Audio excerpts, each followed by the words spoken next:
Hey, good morning, fellas. Good morning, Namak, good morning. How's it going? Oh, okay. Thank you, Namak. Thank you. Did that make sense, Namak? Do you know what I'm asking for? Hopefully that made sense. Hey, good morning, Timbo. Here's Johnny. Good morning. How are we doing, fellas? What a rip. What an absolute beast of a move. What an absolute crazy move in the overnight session. Man, I wish I was trading overnight. I was not. Hey, R5 Studios, John, Essie, Vio, good morning, everybody. All right, we are pulling back to the 50s here before open. Really curious what we do here right at the open. Are we just going to rip straight up or what? I have no idea what to think. Usually when we have this big of a move in the overnight, usually we pull back right at the open, but we shall see. But what a crazy move. This would have been perfect price action to be trading in, but obviously I was snoring. But we moved from the lows of the overnight session at the 383s, and high of the overnight session is 565. So almost a 200-point move. All right, there's the dip lower.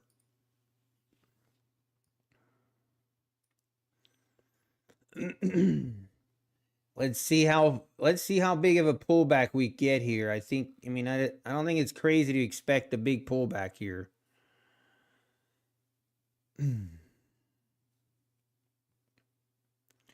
Come on, let's just get it. I kind of want to see a nice pullback.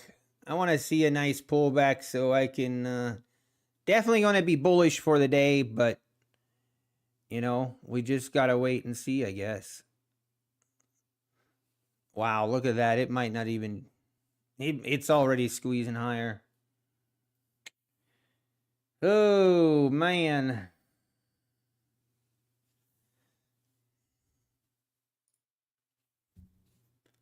See, we just ripped straight up. It might just break through here, break above the 570s.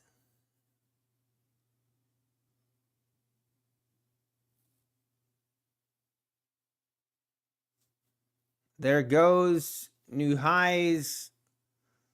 See if it continues.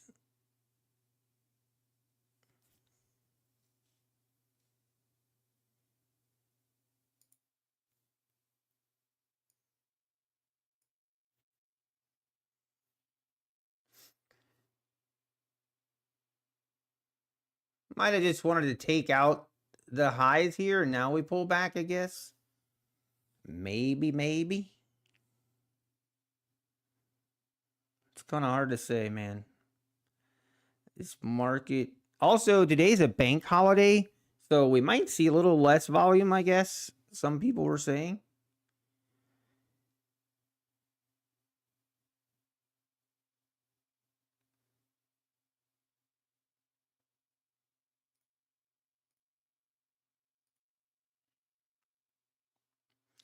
It is looking very bullish here right at the open. Things are looking bullish. Wow. Not sure how to trade this today. If this just goes straight up from here, I'm not sure how to trade this, but hey, good morning, UCLA Trades, JDez, JX, Micro Player, Rod. There we go, making new highs, getting above the 570s now. Man, oh man. I guess we'll wait and see what happens. Good morning, Sharoos. Spock Market, Wyatt Korn, good morning. John Walkowick. I hate even trying to pronounce your last name, John. I know that's terrible of me, but I'm pretty sure I just butcher it anyway. Walkowick? John Walkowick. Is that right? Like, am I close? Tell me I'm close. Please, tell me I'm close. Larry Hudo, good morning. Mr. Wall Street, good morning. Sin City Futures. Hey, how we doing, Sin City Futures? Good morning. Torsten, Robbie M, let's go. Good morning. Let's have a good day. You know what we need today? You hear them all. W sounds like a V. Valkovic? Walkovic? Oh man, you know what? I'm going to call you John if that's okay. I'm only going to make things worse, okay?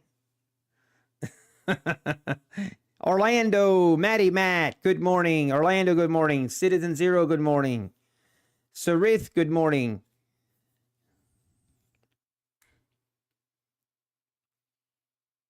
Hey, Dave Mack, good morning. Yes, market is open all day, regular hours, nothing different for the market.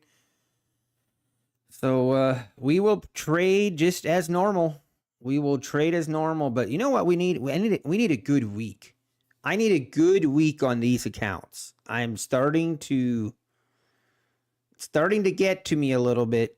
Walkowick.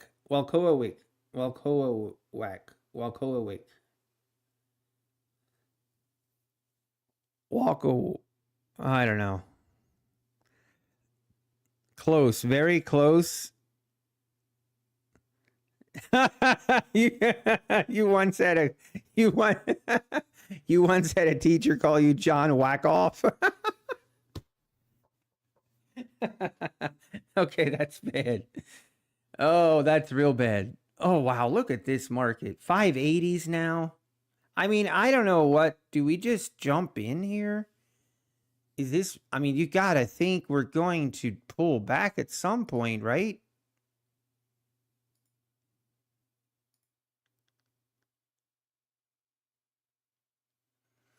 $590s. We're going for the 600s, no doubt about it. We are going for the 600s. She's just ripping it. Straight up, no. Oh my word, look at that. Just ripped it higher. Right up to the 600s. I mean, guys, I don't know what to do here, but this market is looking like a crazy day. I thought today might be low volume and sideways action, but it does not appear like that's the case. It looks like we're going to be in for a wild one today. Market only goes up. That's right, R5 Studios. Hitting the Bollinger Band on the daily after a long time. Oh, really? I do kind of watch that. Look at. Yeah, I do see that. I mean, once we get above this 600 level, I mean, the next area of resistance is the 800s. I'm not even joking. 800s, at least for me, that kind of. We might go to the 800s today, folks. Could also just be a fake out and we go 400 points lower because, you know, NQ. That's just what we get with NQ. Hey, good morning, Design Knob. New all-time highs on ES. Yep, crazy. Market goes up. I don't know why you want to trade anything else. You know, there's a reason that I think when I was only trading long trades only, I made more money. What's the discount on Apex right now? They're not, well, I guess it would be 50% off, but I would not recommend buying evals at this point. I would just be patient and wait. I think Apex's game plan right now is to cleanse everyone's palate, so to speak. Everybody's like, all right, let's not do a sale for a whole week. And then the next time we run an 80% sale, people are going to appreciate it way more. I don't know. I think that's their plan. What do I know? I know nothing. Take a quick short. Oh, I would rather go out and take a hammer to my thumb than go short right now.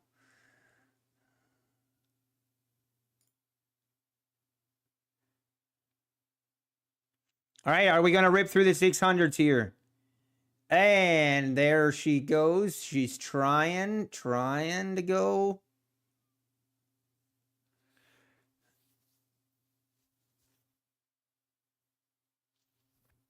Man, this market is on something today.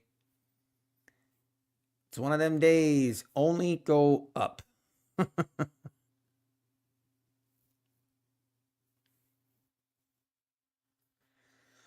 Maybe we pull back here. Can we? I would love to get a pullback to the 560, 570 area here. If that wouldn't be too much to ask. I just don't want a V-shaped reversal now. I do not want that. That's going to mess me up big time. I have a couple blown Apex accounts coming up for renewal. Do you renew for free? Do they renew for free? They renew it at 80% discount. Yes. 80% discount, John. I don't think they renew for free. That would be fun.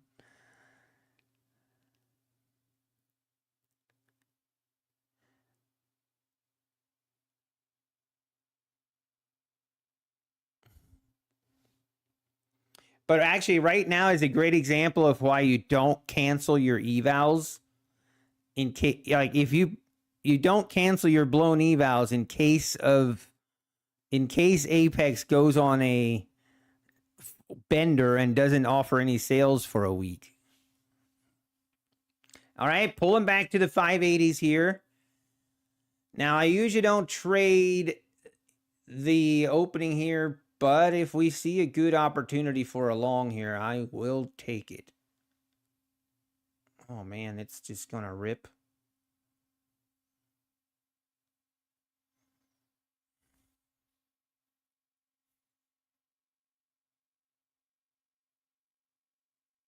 All right, definitely feels like we're pulling back a little bit more here now to just be chilling. Did you take that Shrews tent then, that short? Did you take it? No, okay, you got out at 10 points. Nice trade, Shrews. I wouldn't have I do not have the balls to do that. Nice trade. All right, come on down. Come on down.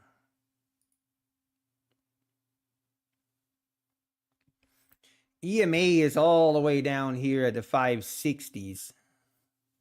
Not sure we're going to make that big of a pullback, but we'll see.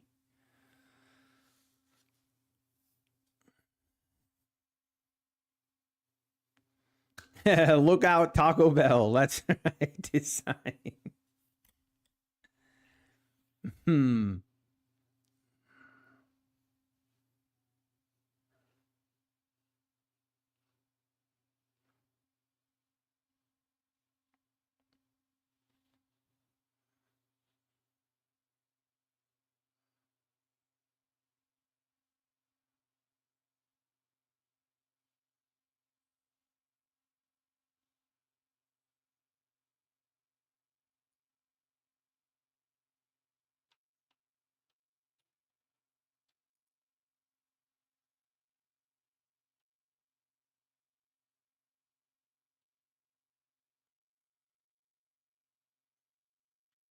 Come on, pull back to this 570 level.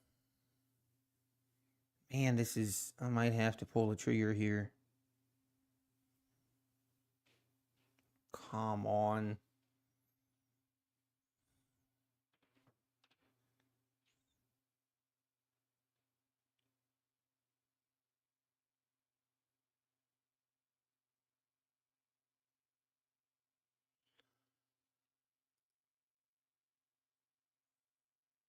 I did not get filled. I didn't get filled.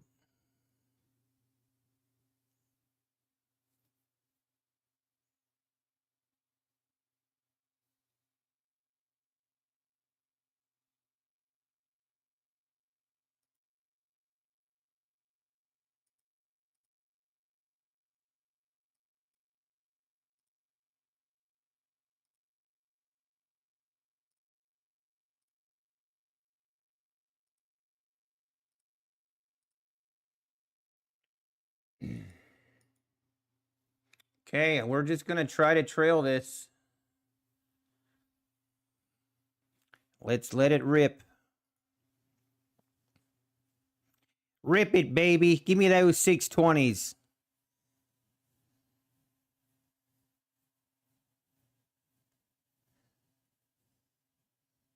Now, I'm not going to be greedy here. We can't break up here. I'm just going to take it.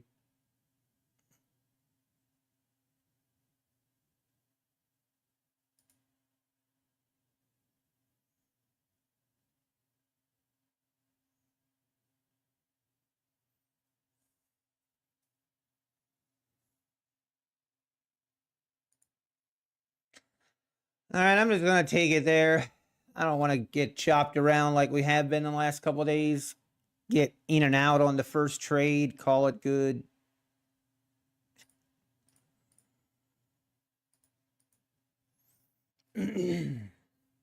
Nothing crazy on the first one, but we'll take it.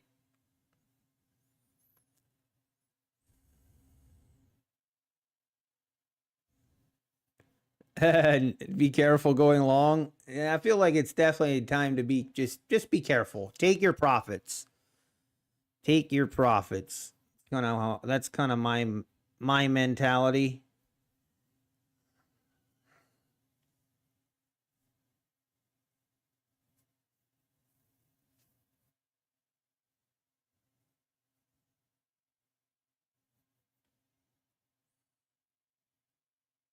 You had drawn a resistance line at 604. Got in a quick short scalp. All right, here we go. 610s. I mean, this is definitely looking very bullish. You just got to buy those pullbacks. You just got to buy those pullbacks until proven otherwise.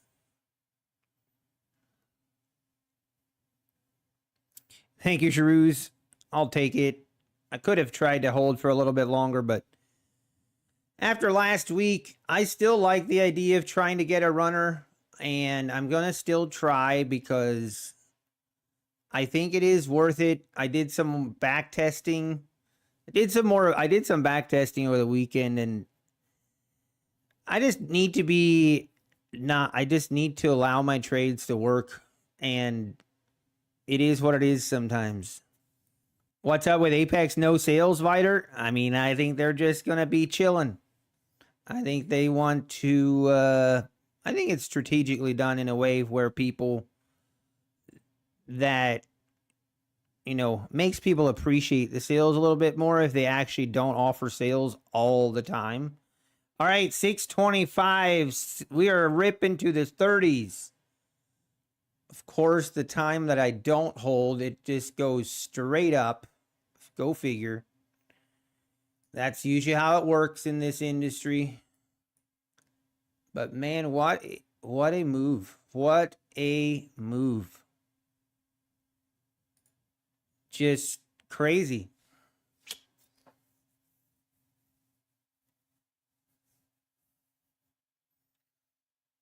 $800s today. Here we go. Let's see if we get to the 800s. You never know.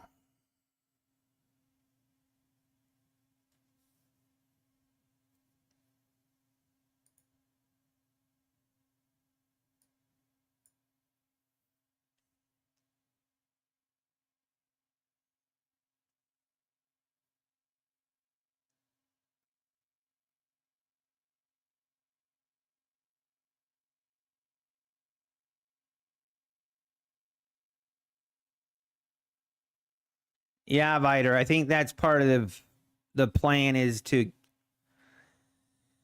I think Apex is trying to change their image a little bit into just they don't. I think right now it's easy for people just to kind of discard and not take evals and PAs seriously because of the price. And I'm not sure that they're not kind of trying to change that a little bit.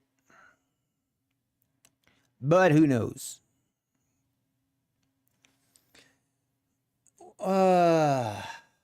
Waiting for a valid entry signal? Yeah, exactly. Is it? I mean, there's a holiday today, I guess, but it's nothing major. I think the banks aren't open, but the market is open like normal. And so far, the volume is pretty decent. So, no reason not to trade. I don't see an issue with it.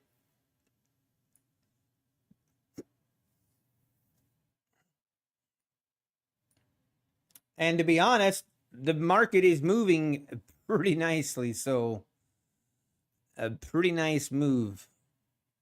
Yeah, the bond markets are closed.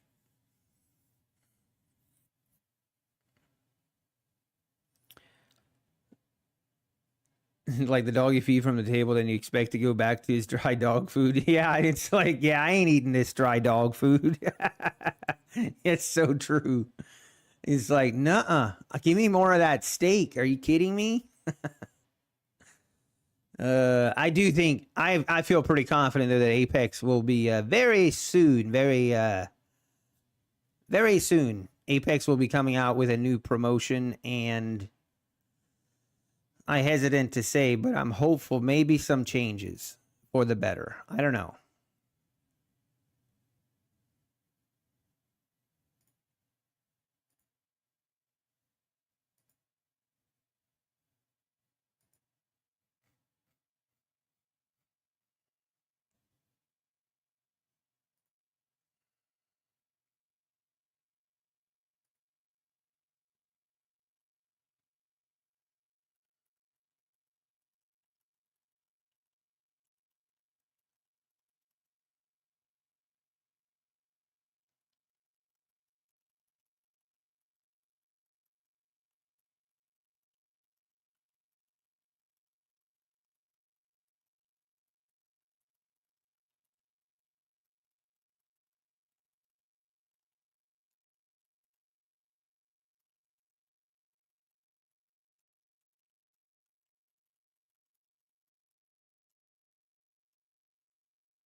Oh man, look at that. And we're just continuing to rip higher. I don't know, guys. Do you just jump in here and hold on? I know I don't. I know this is, I don't trade this. When it goes straight up like this, there's nothing else to do but we just got to be patient. We just got to be patient. As hard as that is sometimes, we just have to be patient. Reminds me of the childhood when the bus would leave without me on purpose. Yeah, Kilo, I'm traumatized. If you miss the bus, man, that's a terrible day. But yeah, a pullback would be nice. Exactly, Amakre, exactly. It's crazy, but it's like after you see the market just continue to rip higher, eventually you kind of talk yourself into it. And eventually you're like, okay, you know what? I'm jumping in here. And 99.99% of the time, that will be the top. So just remember that, guys. Just remember, if you're being patient and you run out of patience and then you decide to go long, you know that's the top. So just be patient. Remember, there's always going to be more opportunities. This is not the last time the market's going to go straight up. If the trend doesn't get you FOMO, please look at where you exit your trades. It will help you get even more tilted. Don't remind me. Trust me. I know. I don't even want to talk about it. What an idiot. Went and took his profit here at the 596. What an idiot. Just kidding. Oh, man. Yeah, 90% of the traders have the same emotion. I agree.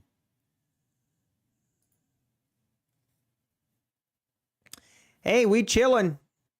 We're just going to wait. This market's going to go straight up all day long with no pullbacks. I guess we're just going to be extremely sad by the end of the day.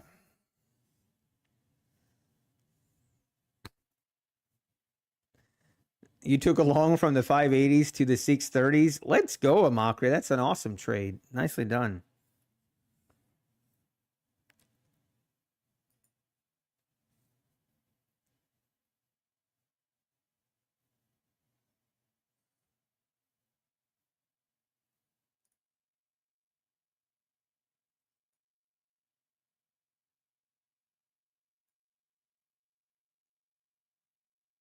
Hey, I see a red candle, everybody. News flash. News flash. Red candle. Red candle is spotted. Everybody hold on.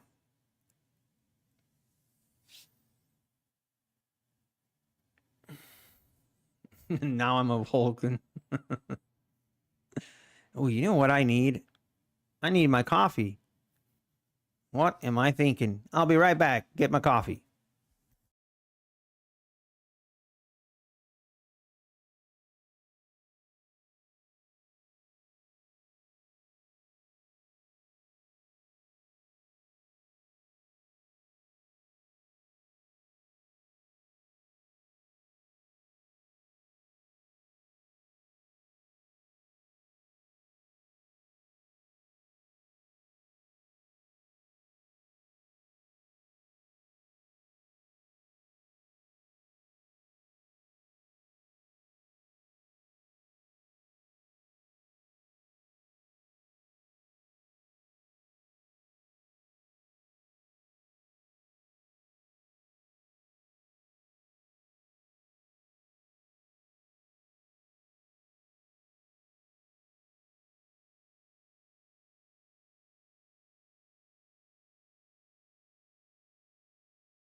Come on. Give me a pullback. I don't know how picky I can be with how big of a pullback we get. Oh my gosh. Is this the only... This can't be the pullback we're getting, right? No way.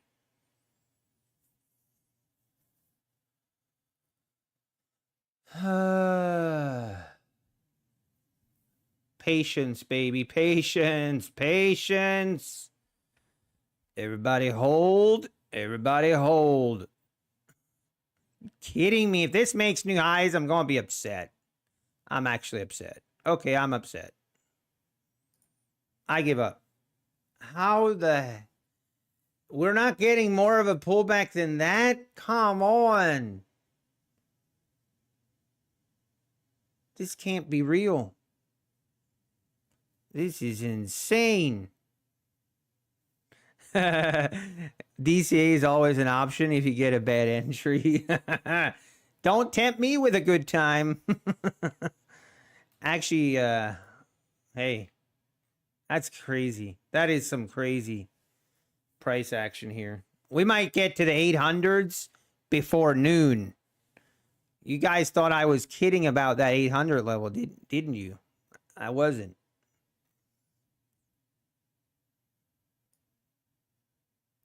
I mean, imagine if I just hold... Imagine holding a trade for once. That would be crazy.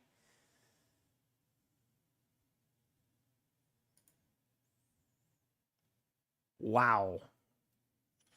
Wow, that's crazy. Trend is your friend, Viter. Trust me. I ain't going short today. I'm not struggling with going short. That's not the problem. Problem is I need a better entry than what I'm seeing. That's just craziness.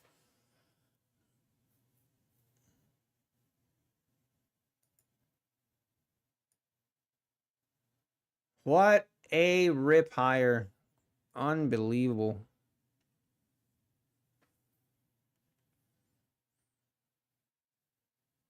Oh, by the way, guys, how about the Cleveland Guardians?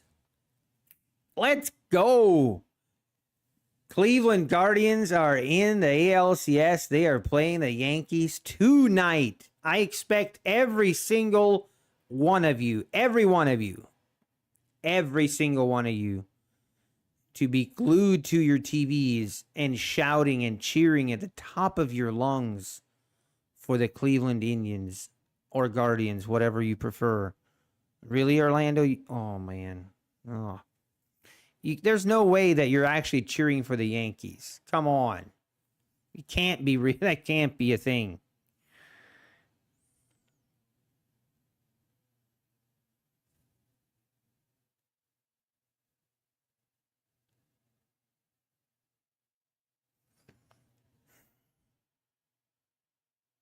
Okay, oh, you're joking. Thank God. The only way you can be like, if you're actually a Yankees fan, like if you're actually a Yankees fan, through the season, obviously, you're going to cheer for the Yankees. That's fine. But if you're any other kind of baseball fan of any sorts, there's no shot you're not cheering for the Guardians. No way.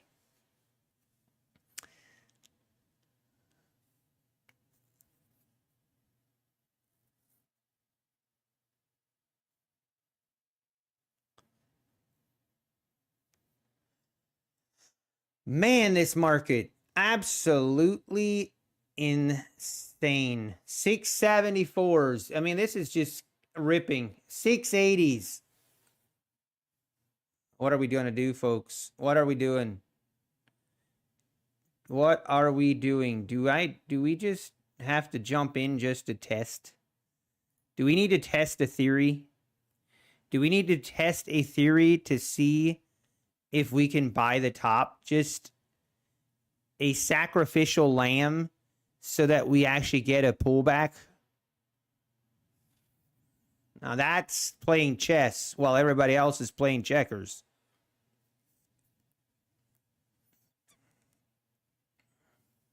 Hang on, let me go get my coffee while I think about what I just said.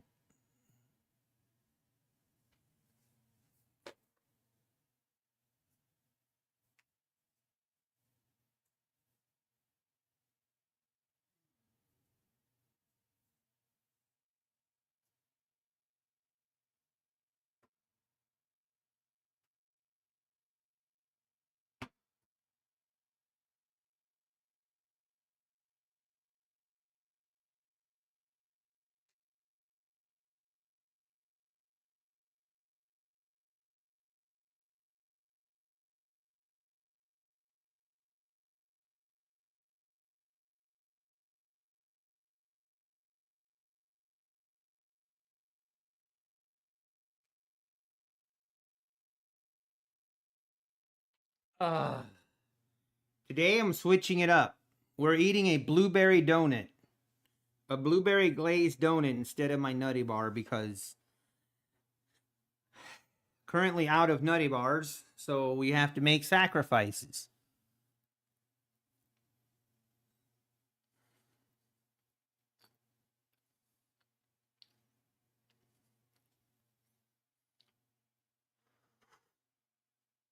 Is there any giveaways in your stream? I don't know. Gotta hang around and find out. You never know.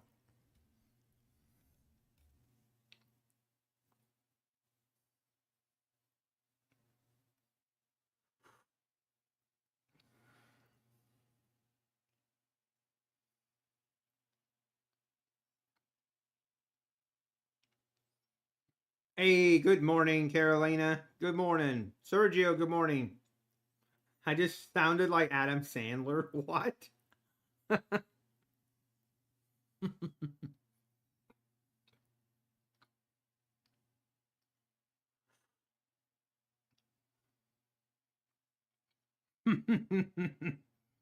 Hey, I'm not on my diet until we go to Florida. If you guys see me eating Nutty Bars or donuts in Florida, you are full permission to give me a hard time. Hey, good morning, Peter Schaap. Trading ever after. How we doing? Yes, I give free advice.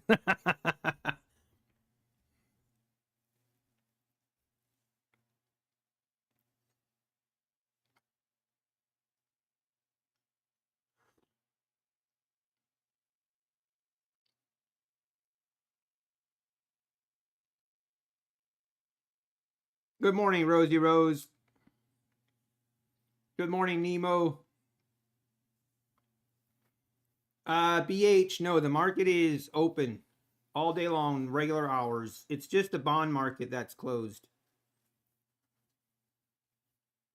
And who cares about the bond market? Not me.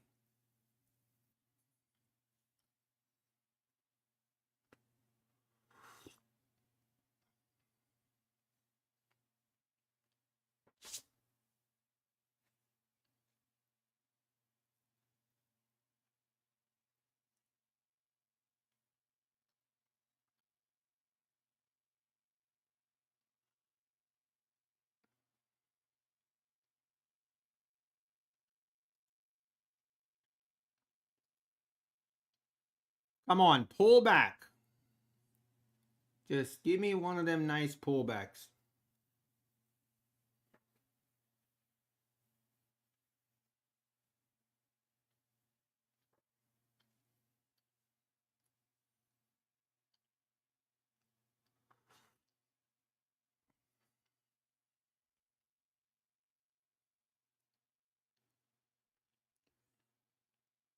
This could be the first pullback that we get. This could be the first legitimate.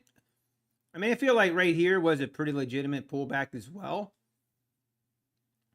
But now we just gotta wait. Just wait and see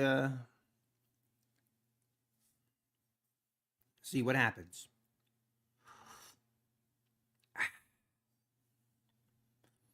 How we doing here, Johnny? You've been on a diet for the last 30 years, sir. Oh man. Well, I think that's okay.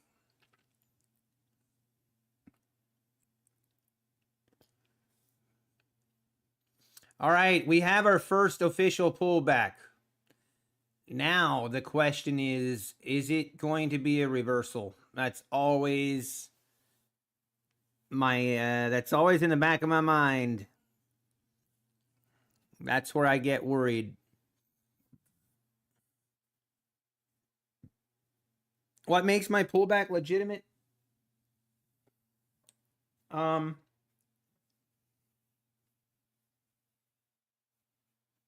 It's more about just a good entry signal for me. You're in at 669? No way. I'm sorry. I'm sorry, man.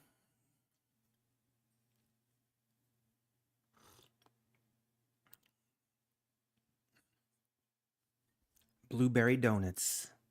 You might be okay, though. You might be okay.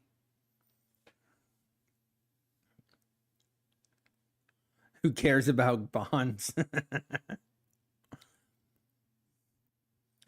All right, we do continue to pull back. Now, I'm very curious if we go down below the 640s, then I'm starting to get a little more worried about this pullback.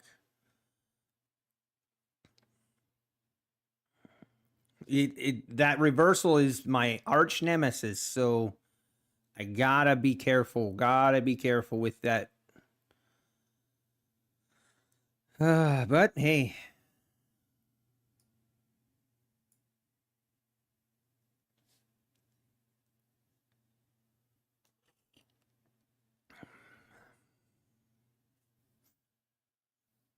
Johnny, yeah, here's Johnny took a sacrifice.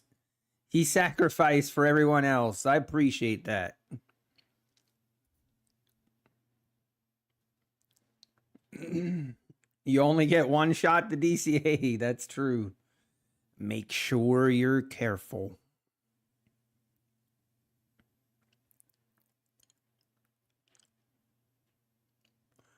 But I do too. I do think we go higher, but I just want to be careful. Anytime we have this big of an extended move, I do feel like it's always more likely that we pull back a little bit more. But right here is my entry of this. If we make a move here, I'm going to be in.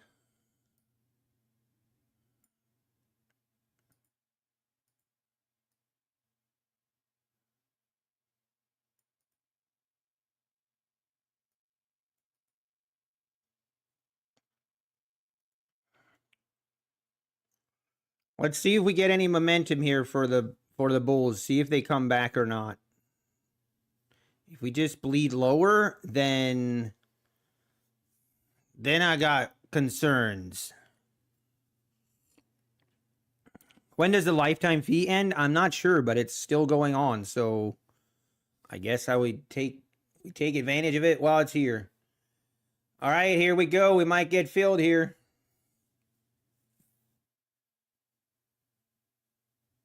I'm going to have my stop.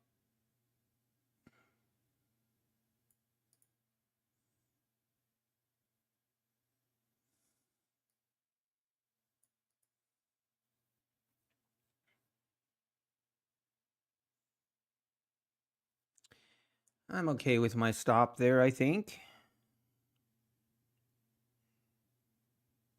Still not looking great. And we just continue lower. I guess we will wait. No, the market is open all day long. Yeah, $85. Yeah. Now I will say, so right now Apex does have $35 resets. So that's a pretty good deal. So $35 resets. All right, we continue lower. That means our entry can be right here.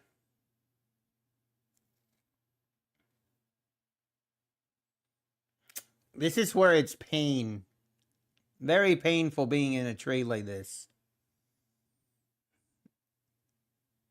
When you just it goes up so easily and then you get caught in this down move. That's so frustrating.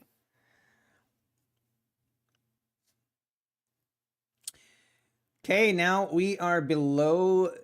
We're testing the 630s. We got the 624s. We have the 21 EMA. And we obviously have the opening 15-minute range high down here at the 610s. So I don't know. Just gonna wait.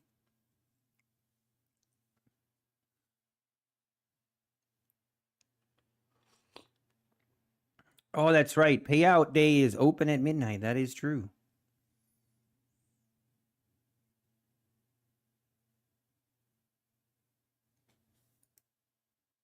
Almost feel like my entry should still be here, though.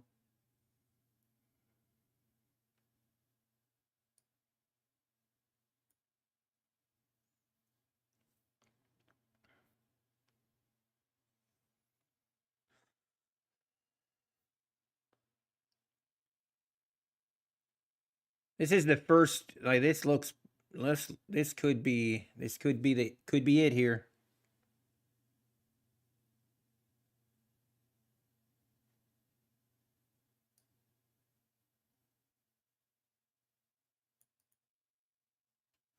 Yeah, never mind. It's just gonna bleed lower.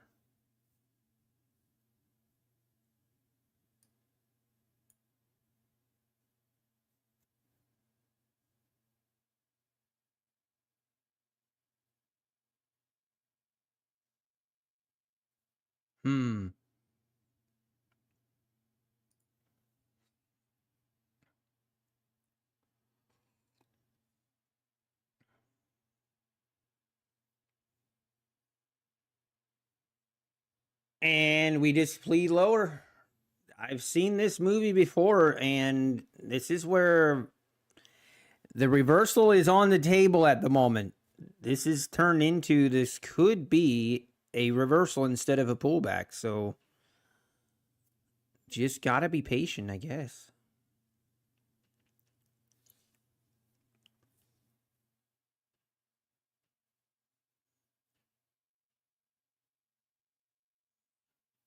See if this EMA means anything to the market.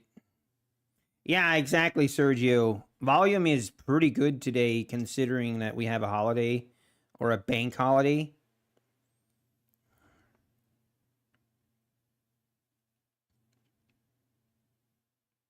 Hey, Dirty Native Ventures, that's awesome. Nice trading. Nicely done.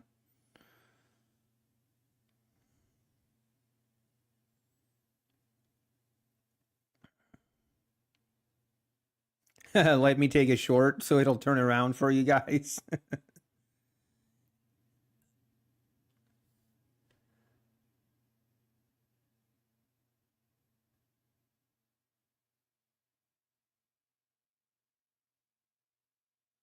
I mean, we're at this EMA. Let's see.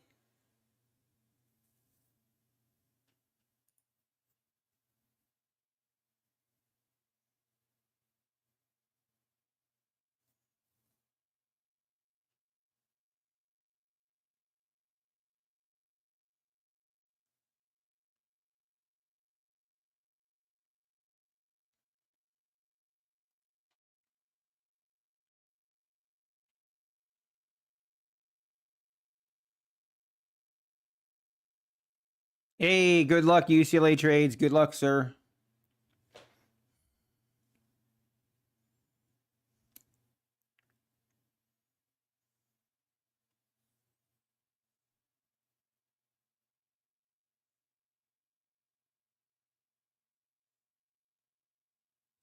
It's still feeling heavy. I think we're going lower. Maybe we test the 610s here. Wow, look at this.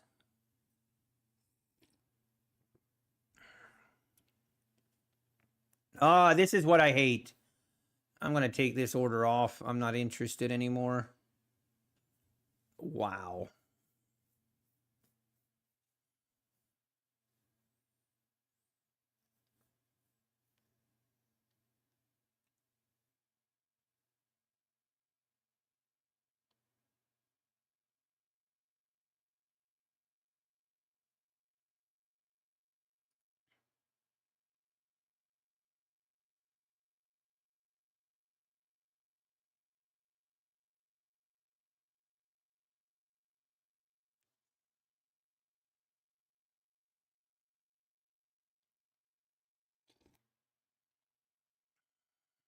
Man, this is tempting right here.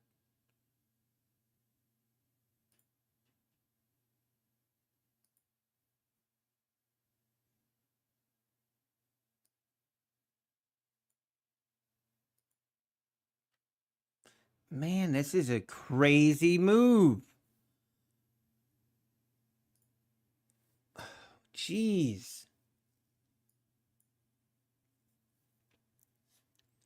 Down we go.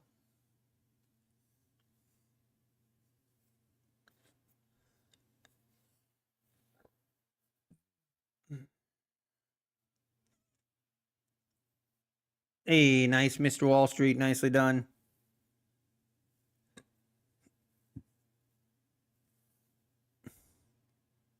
Hey, Con Adams. How we doing? Good morning.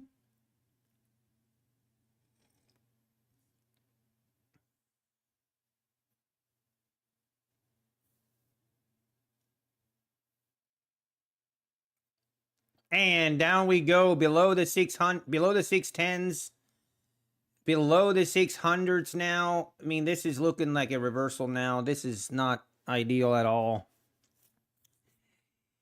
So I guess we keep waiting.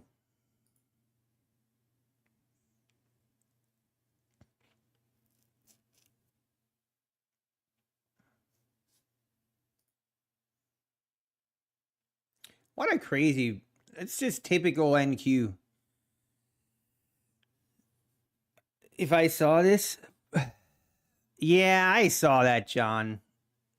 Not a fan. Not a fan at all. Like, you know, things are bad when prop firms start to offer a double your payout, double your first payout as a promotion. I mean, come on. That is pretty shameless. But here's what's going to here's the new method. Here is the new way for new prop firms to survive.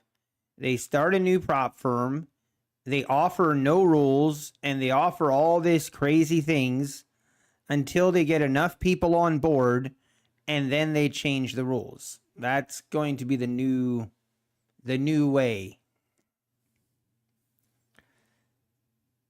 My NQ pullback is that YM run up. Yeah, straight to payout, no direct to funding. Yeah, it's not that crazy. This is NQ. You are not wrong. You are not wrong.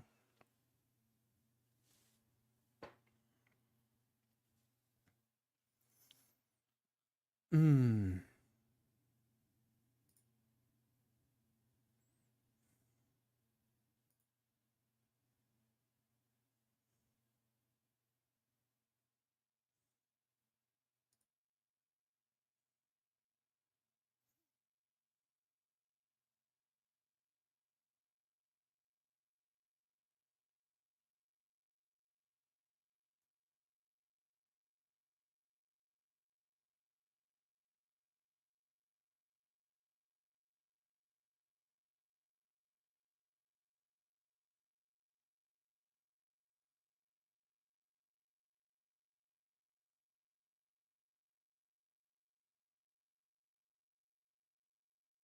Hmm.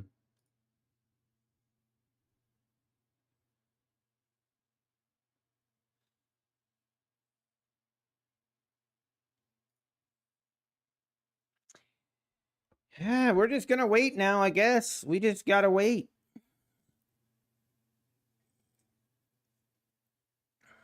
Exactly, John. And that's a terrible approach to trading prop firms. Oh, new prop firms pop up. Make sure I'm first in line, so I might be one of the first to get paid. That's that's a terrible strategy. Uh but hey, to each their own, I guess. If you want to throw money at whatever, throw a bunch of stuff at the wall and see what sticks. It's a free country. You can do as you please.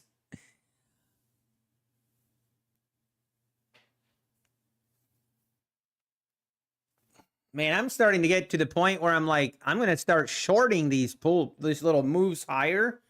I'm gonna start shorting them. Like right here. Maybe I should short it, then we'll probably rip up to new highs again. But right now it's just been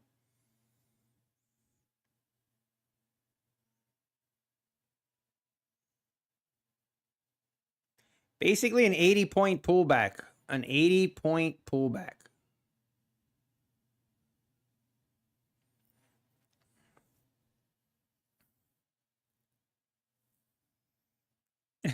I'm just kidding, design. What do you think about fast track trading? I mean, let's not go there. You know what I think about it. I go to the zoo when I want to see monkeys throw shit against the wall to see what sticks. Yeah, exactly. I hope we push down more. Okay. I mean, I don't mind right now, but this makes me nervous because now even if we make a move like above this 633s, I'm kind of nervous to I'm a little bit nervous that this actually will be making a move higher. It could just be another leg higher and then rolling over, and it just makes me nervous. I don't like being nervous. I don't like being nervous.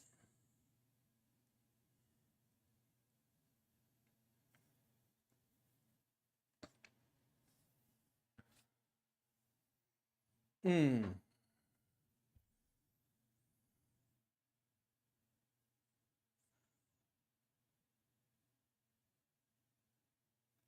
Let's see if we get a squeeze. Let's see if we get a squeeze right here. If this squeezes, I'm going to wait, but could be a potential.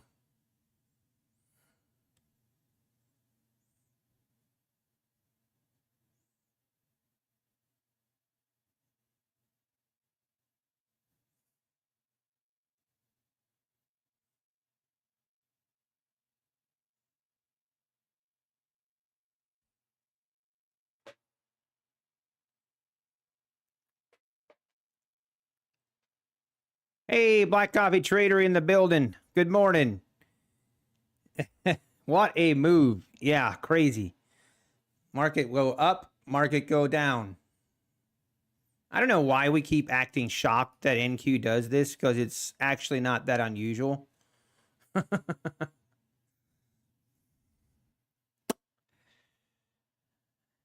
Do I use them? Fast Track Trader, if I use them? Geez, no. Well, I wouldn't recommend touching them with a 10-foot pole.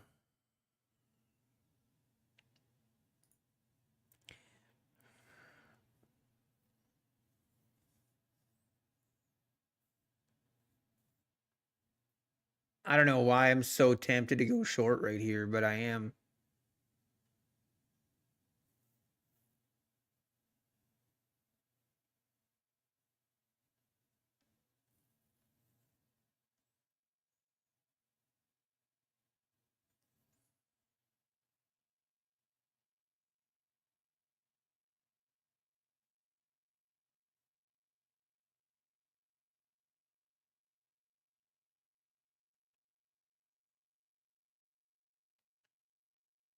Okay, see, right here could be my entry right here.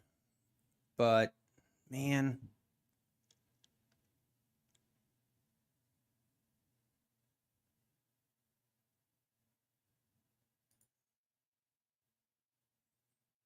Do I do it? I missed it now. I might as well not chase it, but we literally came down and tested that 15-minute opening range high. Someone take that.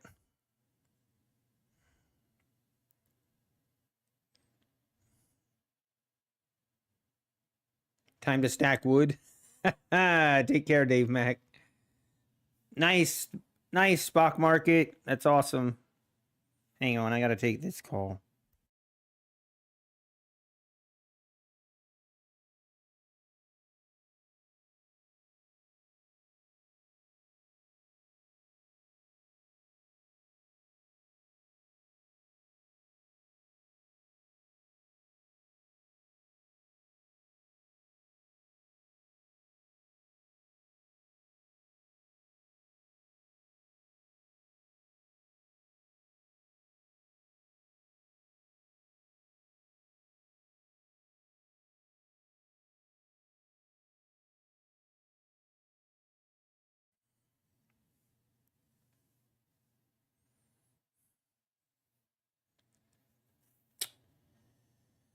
Okay.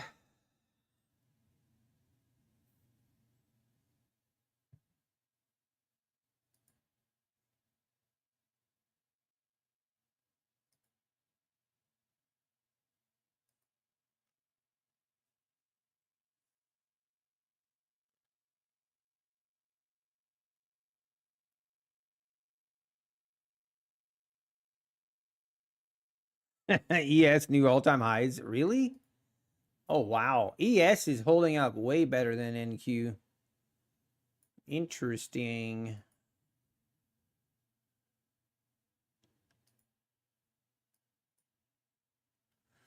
Okay, now I kind of want this to come down and retest this level here, and then I'm in.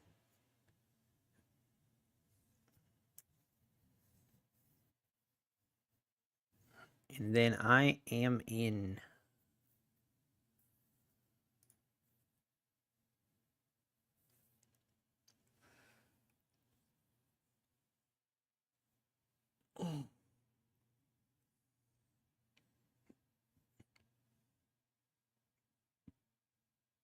Hey, good morning, Lawrence. Mikey, good morning. Took the long at 603. Oh, wow, that's a nice entry. 603s, right? I mean, if I was like being very aggressive on entries, yeah, right here, the 614s would have been mine. But being that we were below the EMA, just not really interested. But nice trade, nice trades. I feel a little bit sad that I'm not in a long right here, but I'm hoping we pull back down. And as long as we don't make a new low here and we just retest this 15-minute opening range high, I'm hoping I can get an entry. You've managed 325 so far on Buellnox eval and 200 on P. Okay. Yeah, sometimes it be like that with the trade copier. It can sometimes be like that. Hey, Rad Poker in the house. Good morning, Rad Poker. How we doing?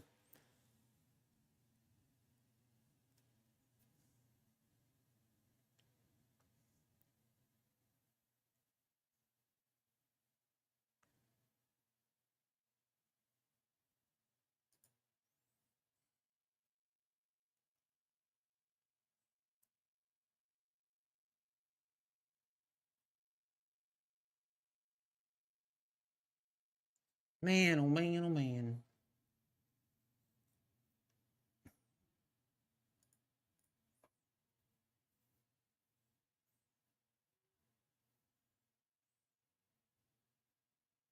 If I get to Florida, will I be close to Patrick Wheeland? No, I don't think so. Patrick Wheeland's on the east coast of Florida. I'll be on the west coast.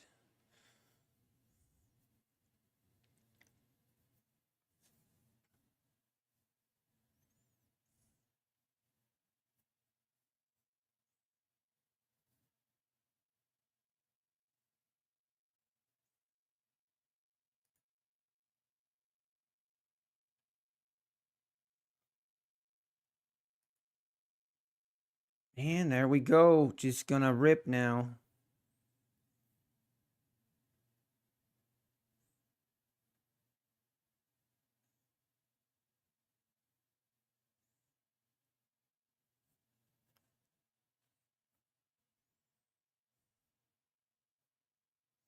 Sharoos, you don't have to worry. I'll steer clear.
John, I'll always be ready.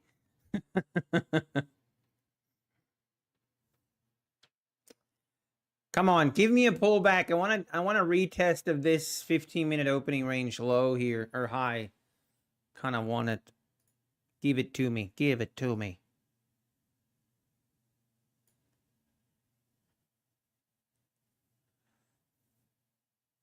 Mm.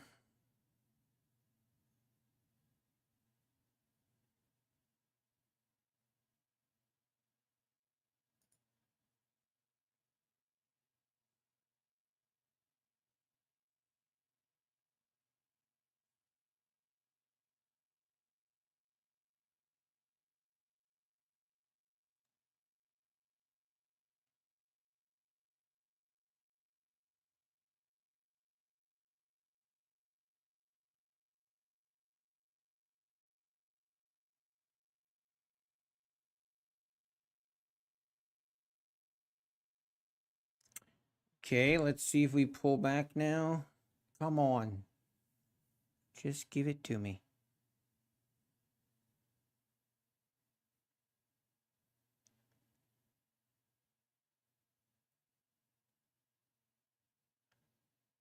It's just not wanting to pull back at all.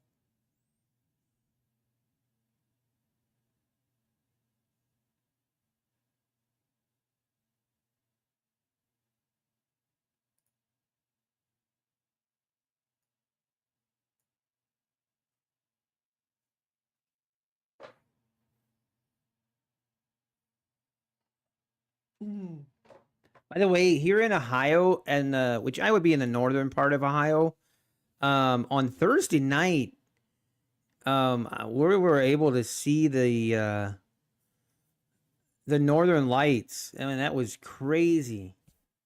That was really cool. Did any one of you see the northern lights? YM a new all-time high again? Gee. ES new high as well. Wow. You would think NQ would break out here.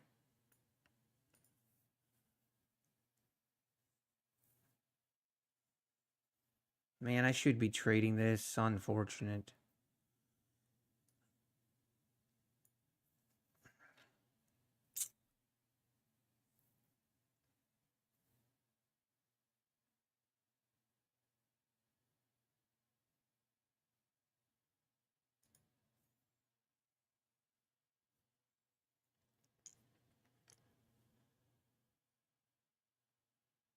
You saw it as well in Maine. Yeah, it was really cool. That was the first time, the last time that you could see the northern lights here in Ohio. I forget what I was doing, but I missed it. So that was the first time I've ever seen northern lights. It was really cool. Really cool.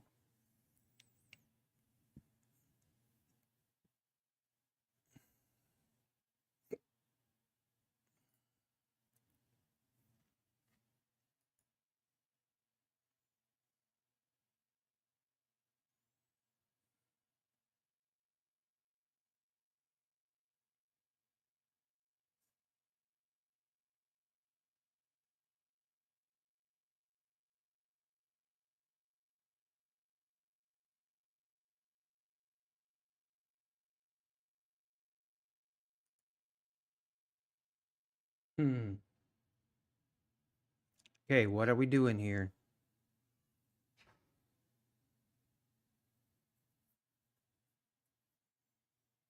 Mm.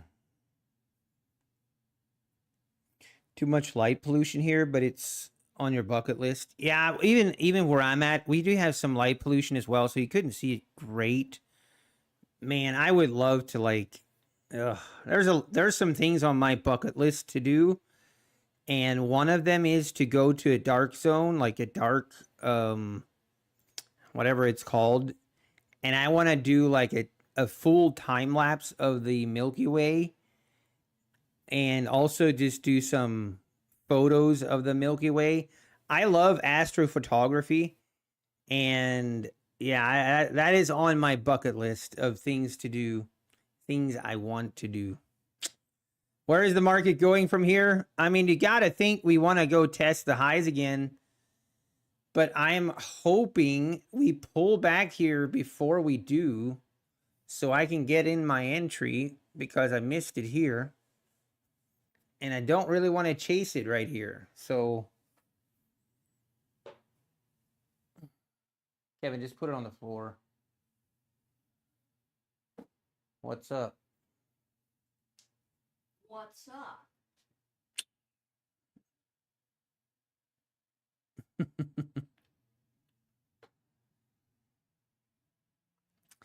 Kevin are you doing school today?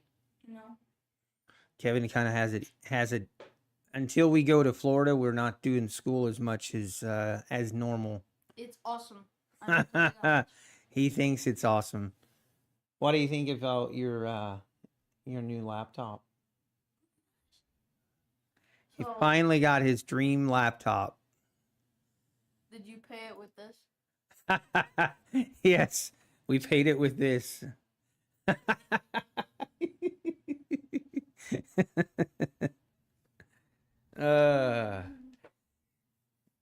You are too funny. I also want like a mic like this someday. You want a mic like this? Yeah. Someday. Actually, I'll give you this mic and then I can have a new one.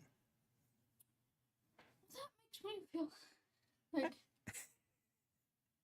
that makes me feel Says Kevin asked for a car. No, that's not on the table. Actually, yeah, we can get you a toy car. I have a Lamborghini then. I would have a Lamborghini. Yeah. There's like a lot of stuff. If I got him a gaming mouse, not really. He just has the same mouse he had. He doesn't. So when he plays video games, he doesn't play mouse and keyboard. He plays with controller. He's not. He's not made a switch yet. I'm trying to learn how, but it's. I told him he needs to learn to play mouse and keyboard for video games. That's how that's how the men play video games. I'm a boy. But another thing that I saw at Kai's house, is slide clicking or slow clicking. Basically, when you rub you do your finger down, and then it clicks really fast. So when you're in Minecraft, and then you have 1,500 zombies right there, you just. I'll go get my mouse and show you. No, I think I know what you mean. If you're a veteran, hit the like button. If you appreciate veterans, hit the like button. Hey, thank you, patient trader. I appreciate it. Thank you, patient trader. How's it going?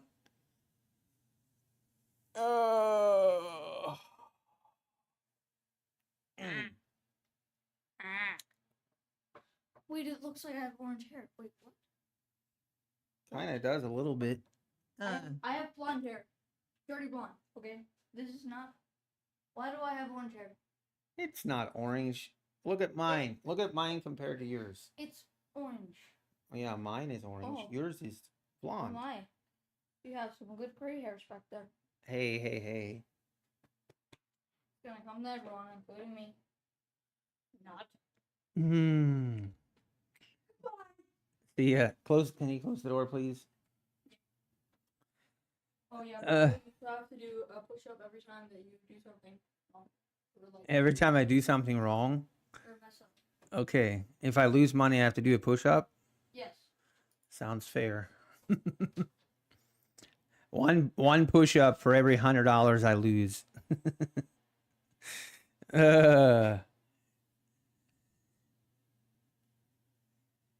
Faisal, I can't take more than max. I'm at 120 trading days on Apex. I mean, how many withdrawals have you taken with Faisal? So once you've taken a withdrawal for 3 months, 3 months of withdrawals, just has to be one withdrawal per month. Then you can take out as much as you want. If this is my kid, yeah, that is my kid. That would be correct. That would be correct.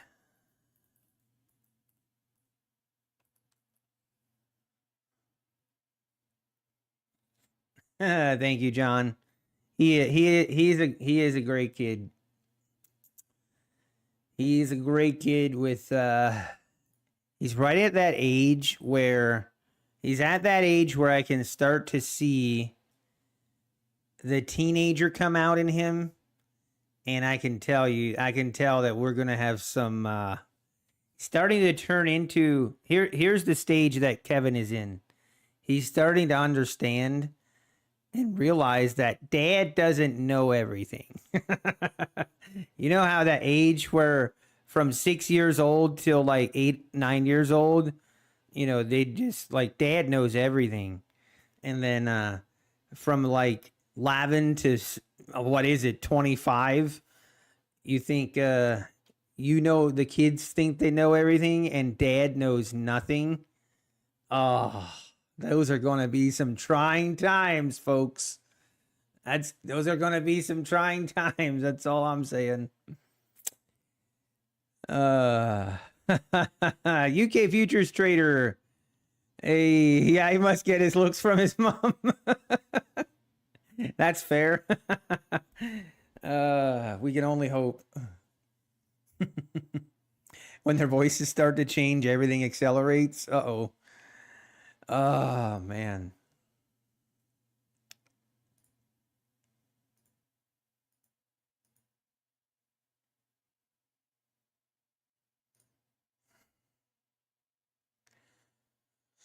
Man, ES just keeps climbing, just keeps making new highs. Meanwhile, NQ is just kind of lagging. I mean, NQ should have made new highs by now, but it's just lagging a little bit behind.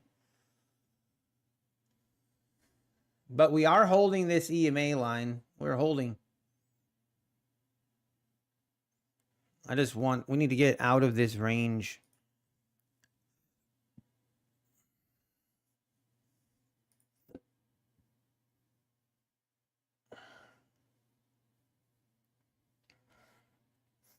Yep. Dow and ES just going up.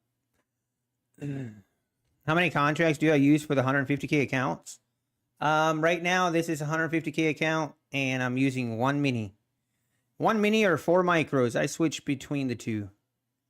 But mainly because I have 2,500 of drawdown left. So it is more like a 50K account. Because I've already taken a payout on these accounts. So we're trying to slowly build them back up. But man, it's been a struggle. We've just been going sideways.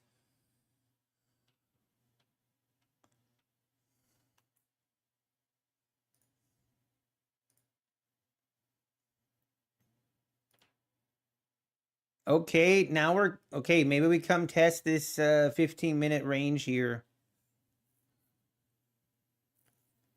Let's see.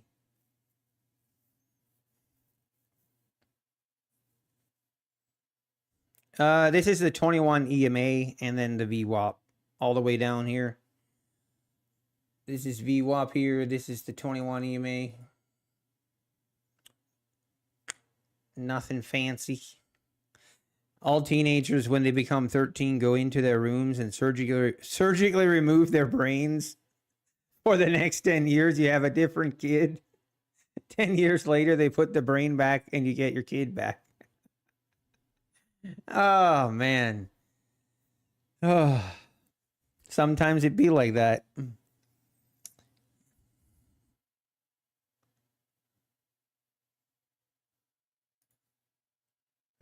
Oh, hang on.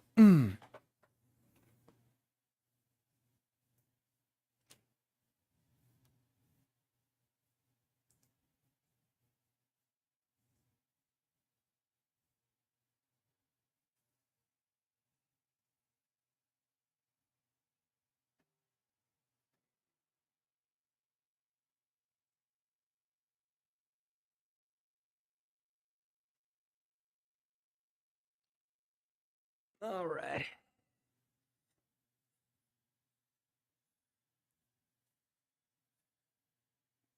No, I'm using this is the 2-minute chart.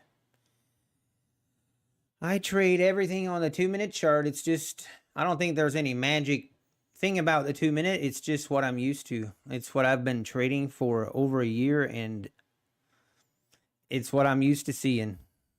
Stop scaring Nutty. He'll be fine. No, I know things will change. I know a part of a teenager and part of the relationship, like, I'm not here to give parenting advice, first of all, because I've got a lot to learn yet. But one thing that I'm very passionate about with parenting is to parent in a way that I want my kid to always feel comfortable coming to me when they mess up.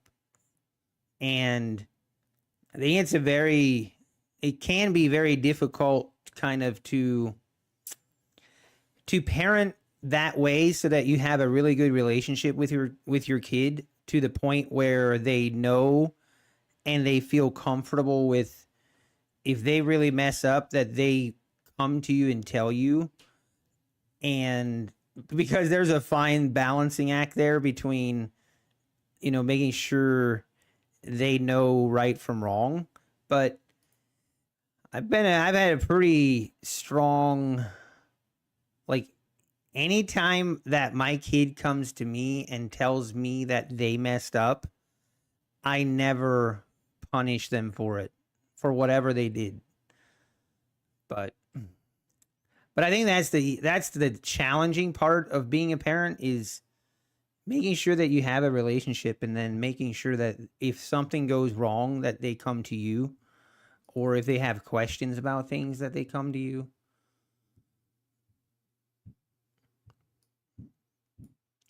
But anyway, we're not here for parenting 101 lessons, are we?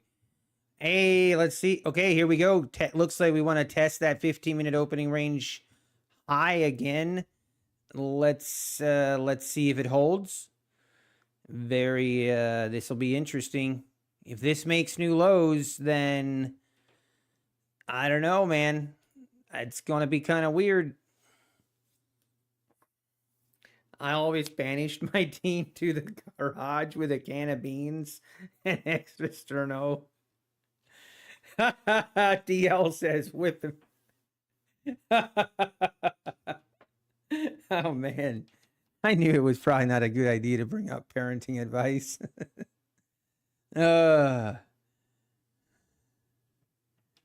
Yeah, it is designed. That is actually true. Like one of the hardest parts is to get your kid to understand that they don't know everything. Like you want to tell them, you want to like, hey, I'm trying to prevent you from going through some pain. And man, I tell you what. All right, here we go. We are testing this range again. Now we just got to hold. If this makes new lows, everything's out the window, and I'm not sure I can keep looking for a long.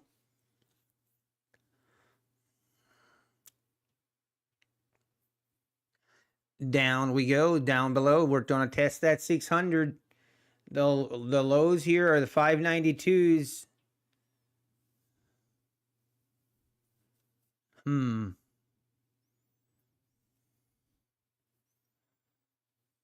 How low will she go?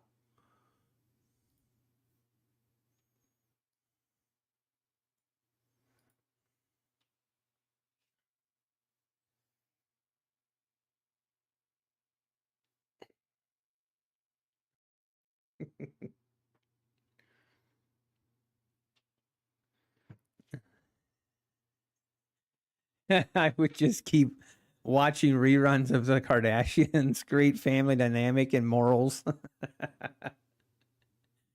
Oh, ouch. That hurts my soul. Okay, here we go. 600's being tested right now. And down we go. It looks like we just want to roll over here. No more longs for you. There she goes. Double bottom right here. Maybe wants to test the VWAP, but we have officially made new lows.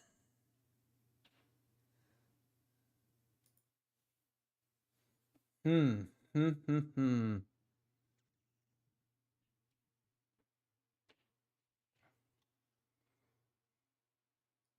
know what? We forgot. We forgot the clock. You guys didn't remind me. All right, let's see if we test VWAP here. Looks like we will. We are all the way back down to the 580s. We have now made a 100-point pullback from those highs. Crazy.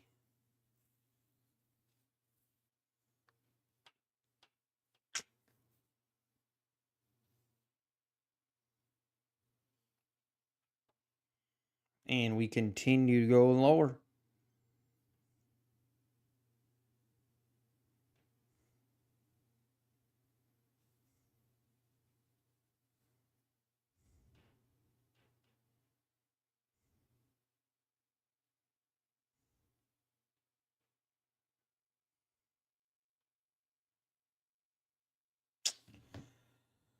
All right, well, I need to go use the restroom and see what this market wants to do. I'll be right back.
Oh, we got ourselves a reversal, huh? She reversing. Wow. What a rip lower. Wow. Right through the VWAP. So I guess we now I don't know what to do. I guess we look for shorts. I don't even know.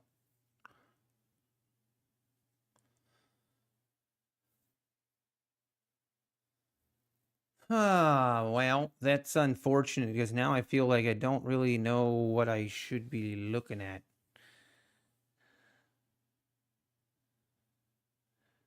But down she goes.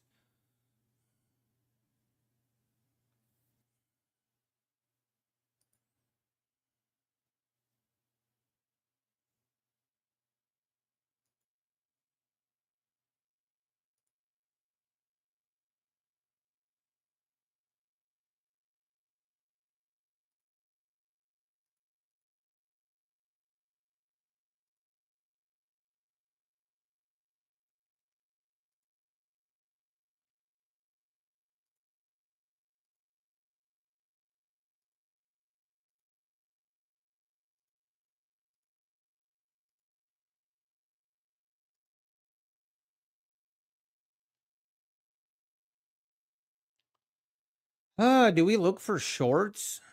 Man.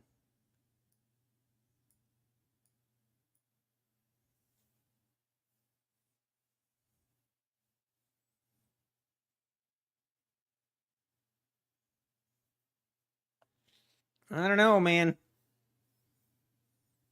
5 more PAs pass. Let's go, Citizen Zero. Hey, Jenna. How we doing? Is Rhythmic acting up? Wasn't for me, but I haven't traded on Rhythmic for a while. Not since my last trade right here. What a reversal we had. Wow. Honestly, I'm pretty happy that I didn't get trapped in I'm pretty happy that I didn't get trapped in any of these moves because this here is what I hate. I hate when we have a nice trend and we just reverse. It's my worst enemy.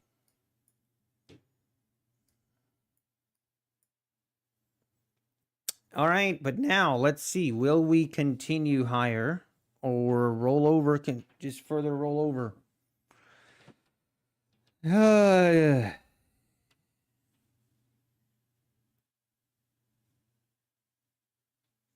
Okay, getting a little bit of a pump here up through, getting a little bit of a move.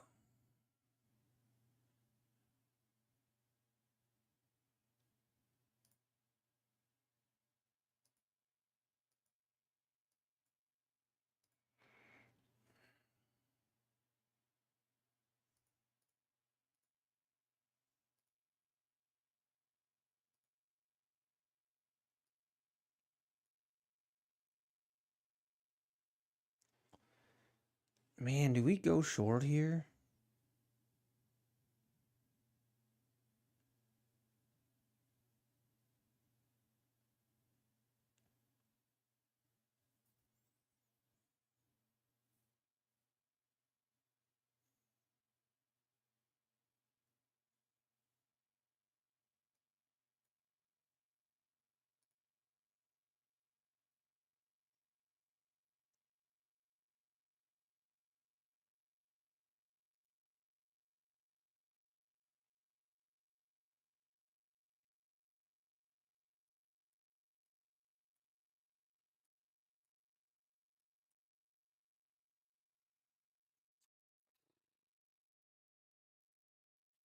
Uh-oh, John.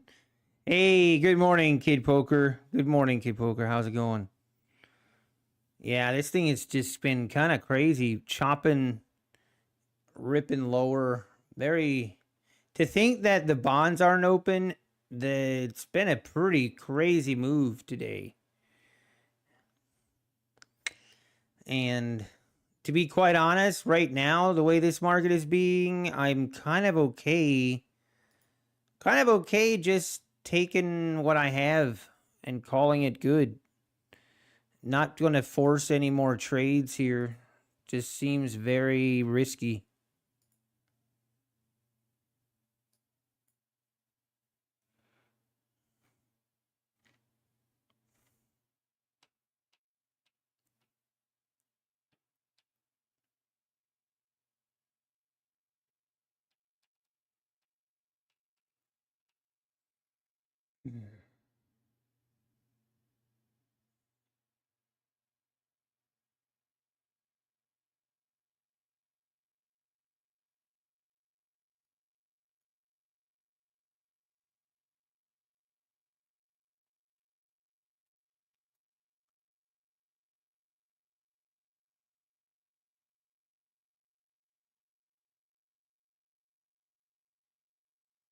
All right, now we're testing the VWAP here.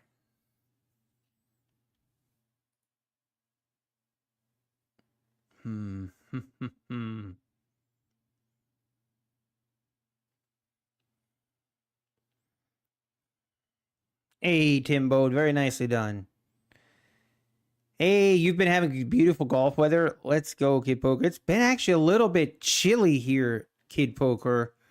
And this week it looks like it's going to be pretty chilly again, but next week looks like a good week for some golf, but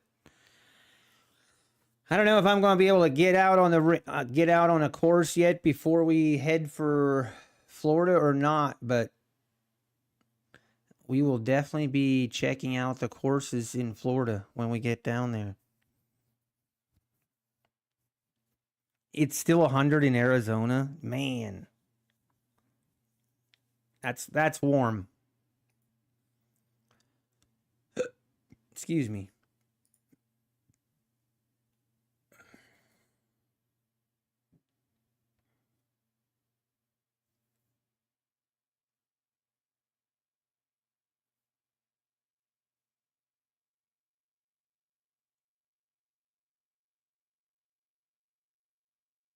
Man, part of me I want to go long here.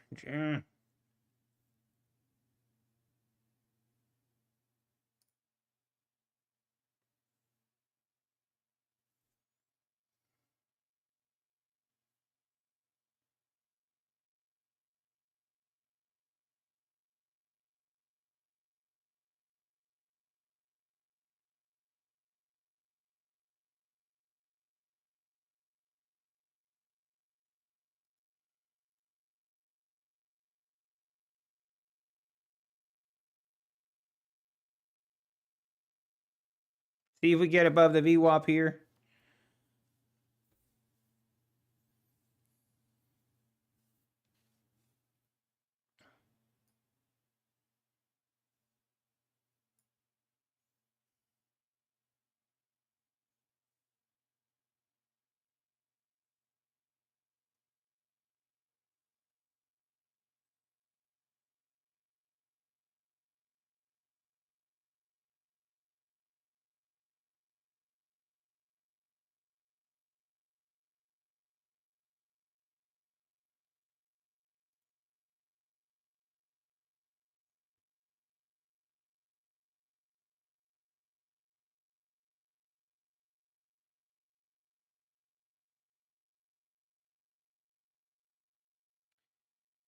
Hey, like you just hit 3K profit target on my 50K funded account. What do I do now? Nothing. You just wait. Wait, and then sometime this evening, you will get an email asking you that, basically telling you the next steps. Congratulations, Wilhelm. What happened with Apex 80% discount? It disappeared. Currently, you get 50% off, and you're gonna like it.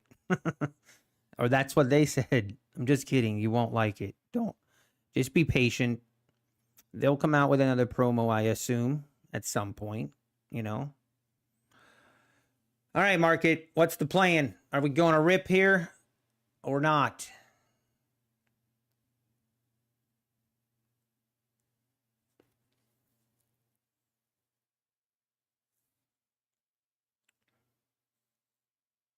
Man, I'm so tempted to go long here.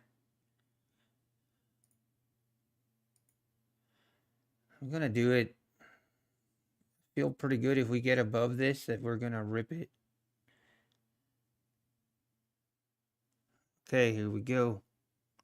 Rip it.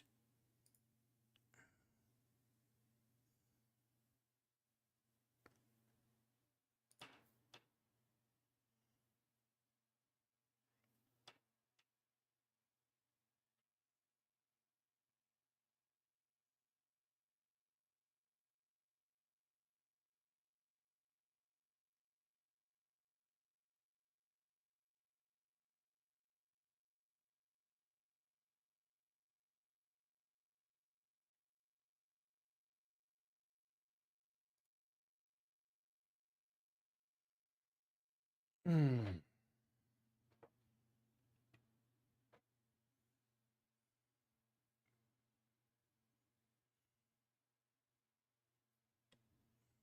Come on, rip it. Just feel me. There we go. There we go. Keep going.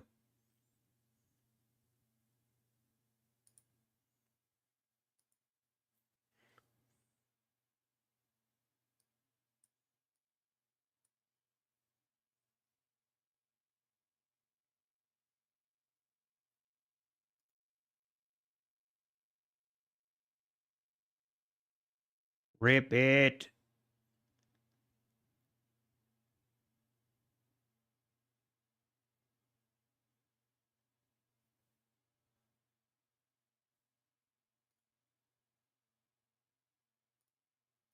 All right, I'm just gonna take that. I'm gonna take it.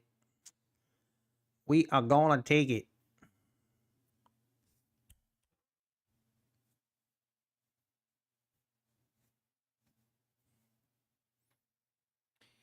Take it and run. See if we bump our head here on this EMA or not.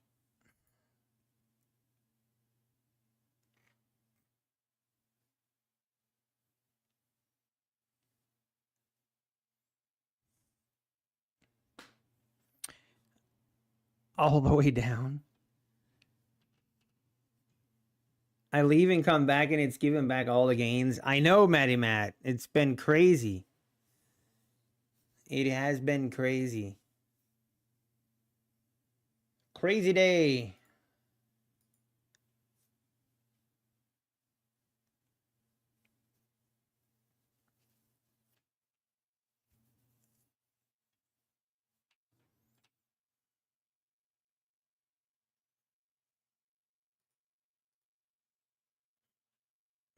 See, if we don't make this now, I want to go short almost.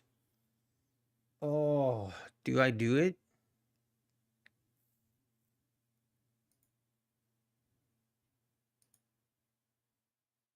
Okay, oops, I did it.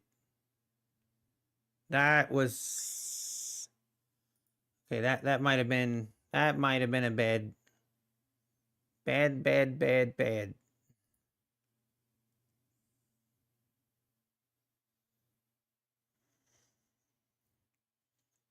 Need to follow through here right now. This trade makes me nervous.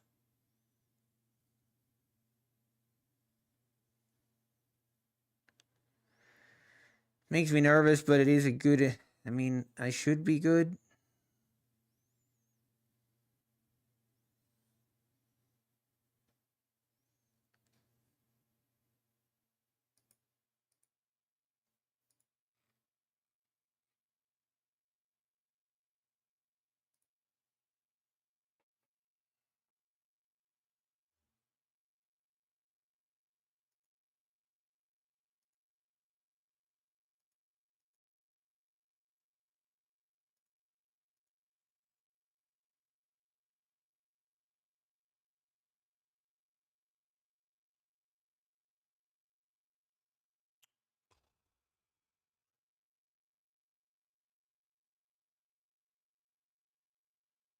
I don't like this, man.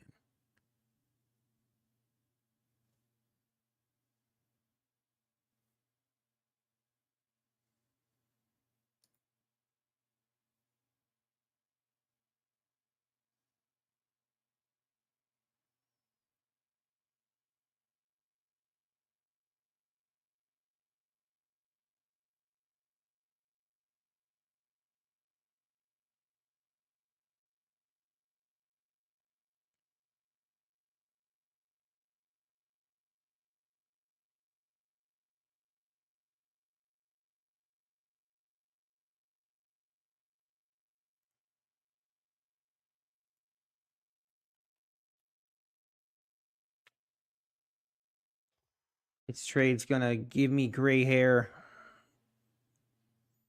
That's seriously thinking about just killing it.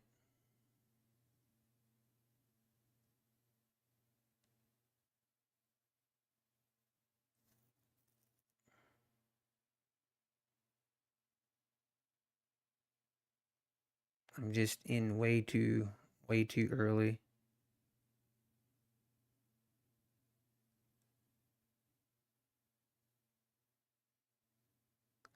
Come on, push right here. Push it. Do it. Do it. Do it.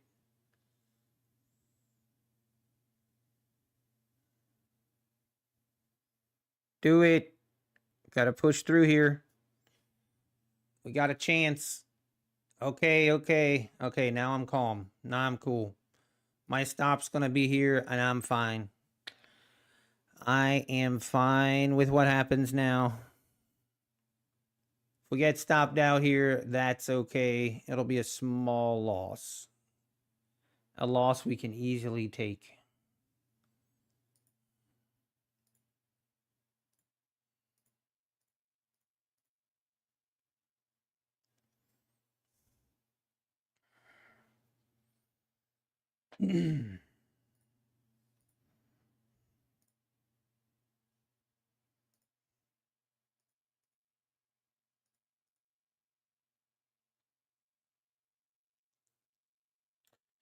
Dove, you think we're going lower? I hope you're right, man.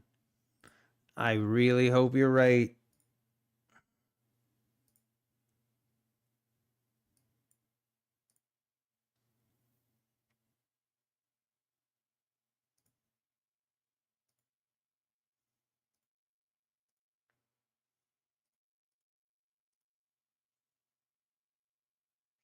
But I think we're going, I think this was just a pullback and we're going to keep going higher. Is what I think.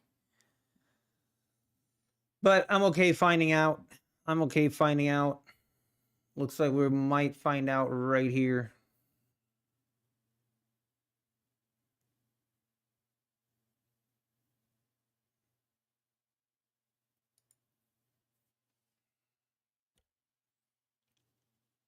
Yep, there it is.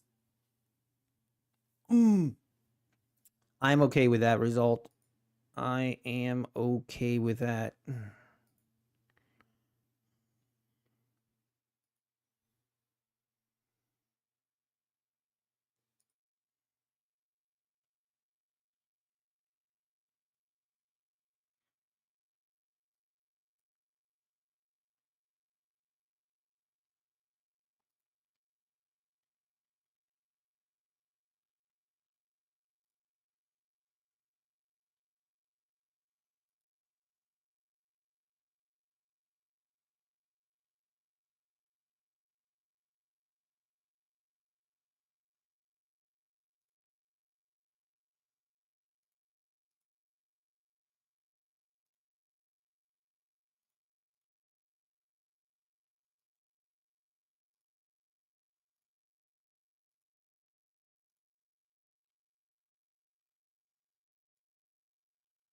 All right, testing this EMA. Let's see what happens.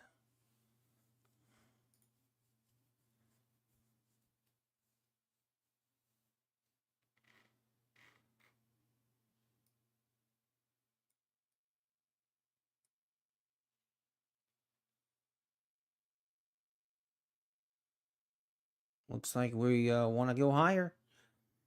We might just be going to chop around consolidation before it makes next move. Yeah, it could be.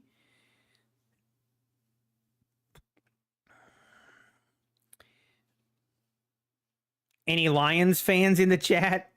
Hey, man, those Lions just took the Cowboys out to the woodshed. Ay, ay, ay.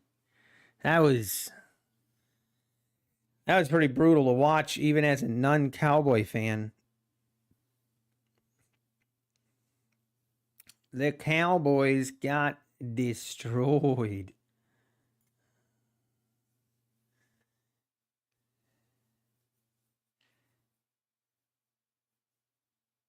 Hey, your Steelers won. Yuck. Yeah, the Browns are at the point where it's just an absolute joke.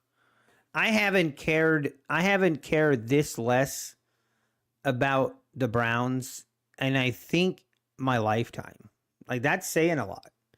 I am having less fun as a Browns fan this season than I was when we went 0-16.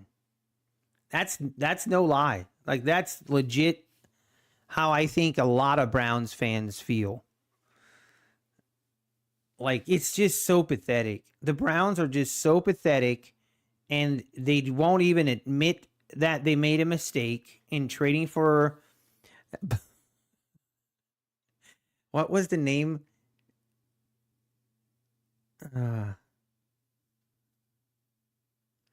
Man, I'm so mad at the Browns. I'm moving to Florida. Actually, that is actually a very positive thing that I haven't thought about. Yes, thank you, Jack Baker. I couldn't think of the name. Osama bin Watson.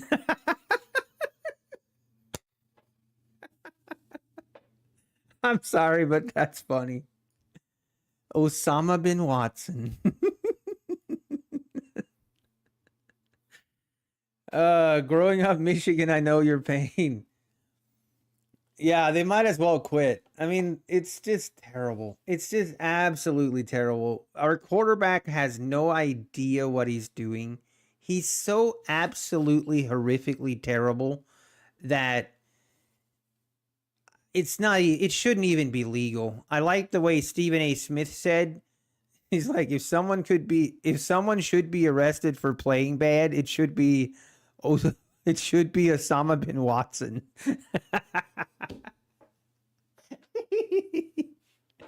I'm sorry, that's funny. Oh, that is funny. Hey, I love watching the Buck. You know what? I think I get more joy out of watching the Bucks play and Baker Mayfield play than I do from watching the Browns currently. Watching the Browns currently is like torture, absolute torture. Like, here we need to put things in perspective. There has been no other NFL team in the history over the last 20 years, 24 years to be exact, over the last 24 years that has had as bad quarterback play as the Browns. Okay, now keep in mind, these are a lot of rookies that you're comparing to. If you look at just the stats of all the last 24 years of the Browns quarterback struggles, oh my gosh, Osama bin Watson is the worst. Osama bin Watson is worse than any other quarterback the Browns have ever had. Like, that is saying something. That is crazy. But here's the catch. He's the worst, and then he's also the guy that the Browns traded for and gave up 3 first-round draft picks and gave him a $230 million fully guaranteed contract. Like, you couldn't mess this up any worse if you tried. I mean, it is comically bad. Like, that is how terrible that trade was. They gave up 3 first-round picks, and they paid a guy $230 million guaranteed money just for him to be the worst quarterback in the last 24 years.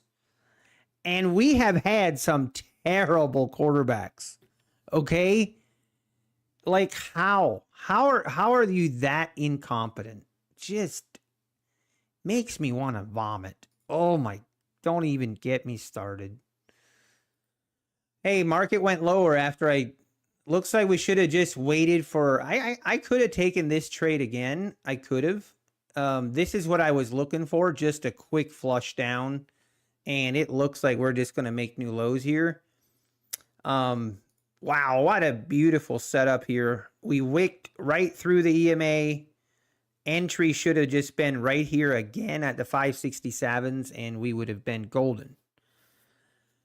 Unfortunately, we were talking. Someone asked if he actually has a name. Yeah, his name is Deshaun Watson. If you don't know, now you know. 230 million guaranteed, just so I can suck worse than anyone else. But on the same front, I mean, why would he care? Like, there's now reports coming out that he's not putting in any extra time. He's literally just going through the motions in practice, showing up just when he needs to, not spending any extra time with the receivers, like just not giving any he doesn't care. And I'm like, well, why should he care? You idiots are the ones that paid the guy 230 million guaranteed money. He has zero motivation to go out and be better or to improve. Like he's getting paid regardless what he does. I mean, it's just insane. I just don't get it. How can you be that terrible? Anyway, that's my rant. That is my Browns rant of the week. And now I prefer to pretend like the Browns don't exist. Okay? Please and thank you. Oh, anyway. It's just crazy. Why am I so invested in it? I can't help it, okay? I wish I wasn't. Look at this move.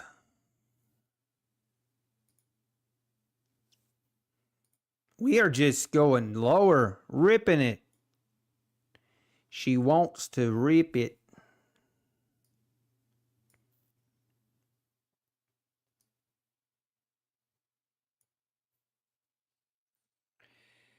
Well, I'm trying to think.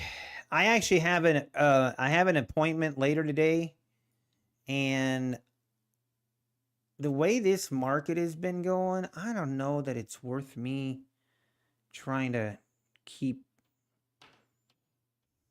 I just don't see a lot of great setups happening. If we were just continuing in a nice uptrend, that'd be a different story, but we're not.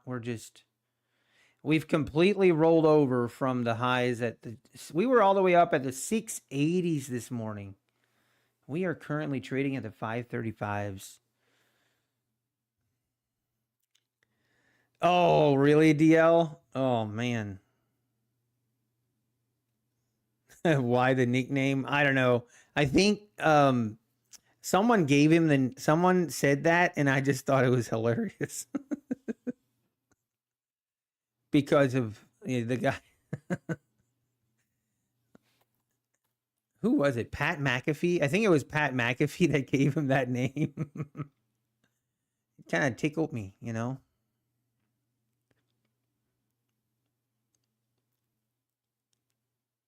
Yeah, if I was looking at that too on the daily chart, if this really does come all the way back down to like the 450s, it's going to be a pretty glaring wick up here. That will be very interesting what we do here in the next couple days.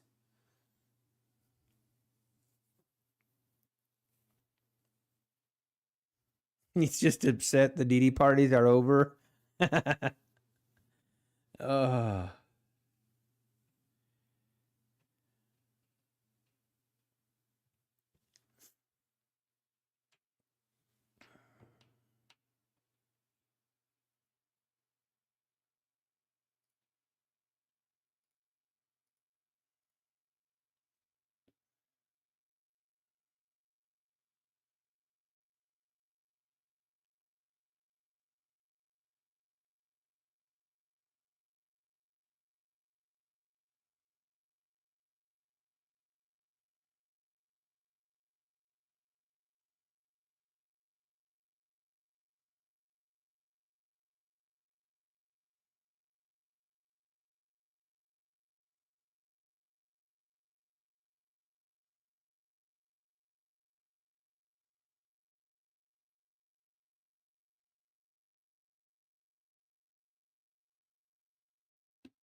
Wow, look at that double bottom right here. That's interesting though.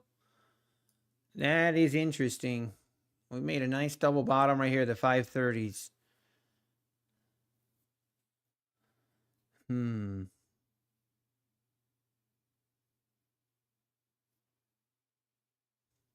Whoa, Kilo, that's crazy.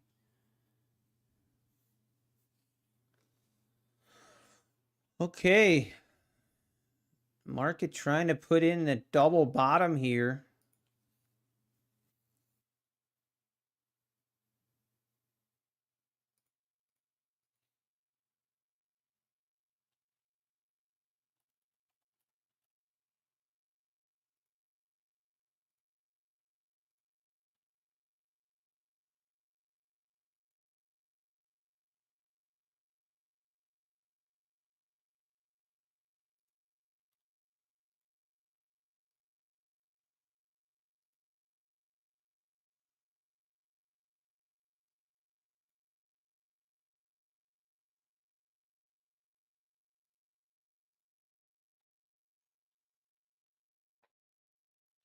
See if we can get above the VWAP here. VWAP and the EMA are about to meet.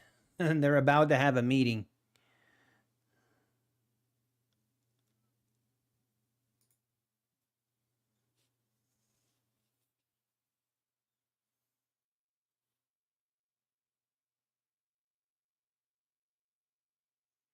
And there she goes. Man, I could have taken that. This would have, I think it would have been an okay trade to take here off this double bottom. I don't know.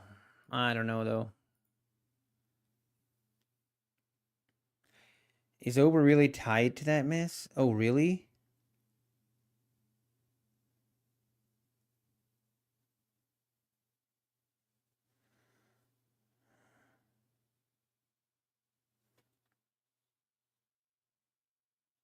Hang on. Give me 1 second.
And we are back.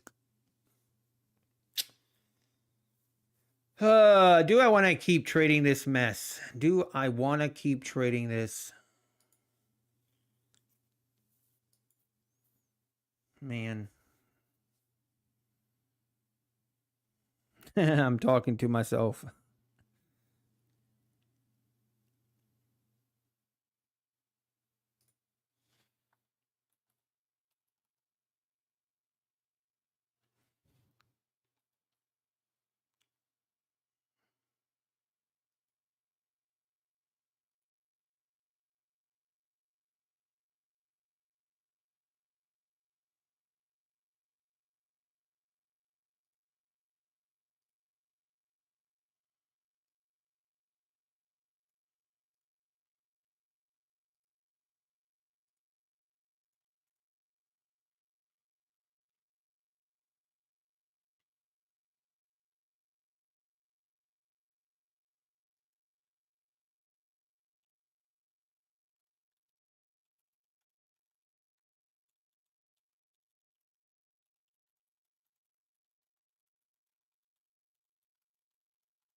Gosh, see here, do I take this short? Almost need to. See, I need to, and I'm not sure I want to. That's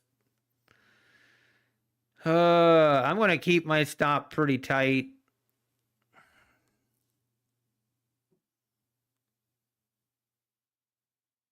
Let's go. Come on, rip it. Just fill me right away.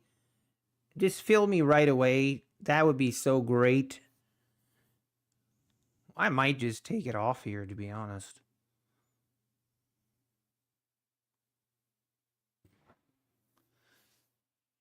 Don't give me the whipsaw. Just go straight down, fill my target, and we can be done for the day. Do it. I'm not in the mood.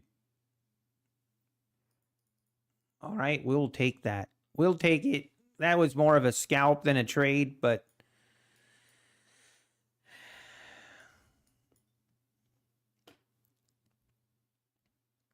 we'll take it. We'll take it. I finally got the mini micro button on my chart trader. Let's go, Black Coffee. Sorry, I kept wanting to show you that. I kept forgetting.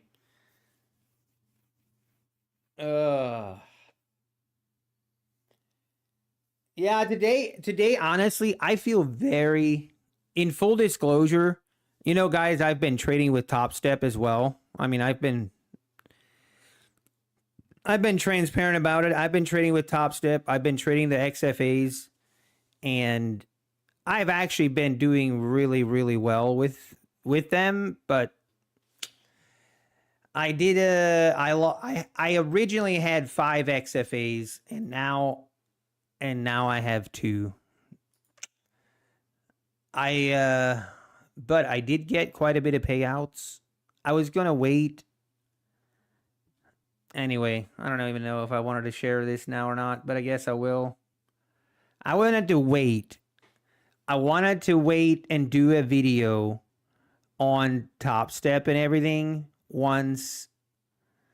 I'm so frustrated today because I was this close. I'm not kidding you guys. I was this close to being in their top 25 traders.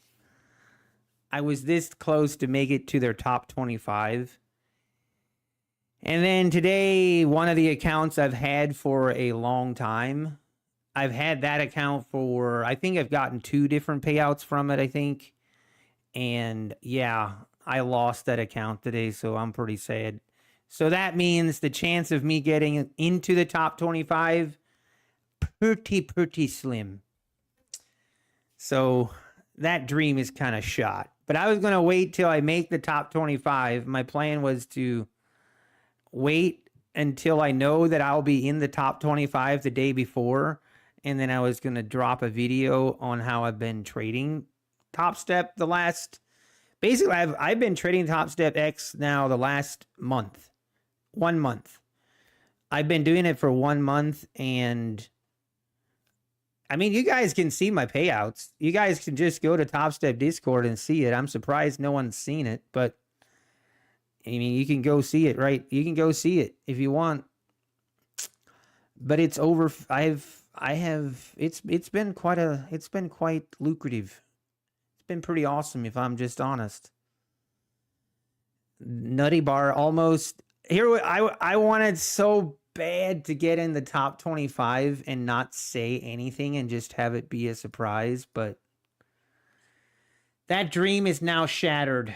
Feels bad. I can't be too sad about it because I did great. I mean, I haven't been on this hot of a trading streak with any prop firm ever. Like I was killing it. I mean, I still have 2 accounts. I still have 2 XFAs left, and one of them I have close to 44,000 in profit.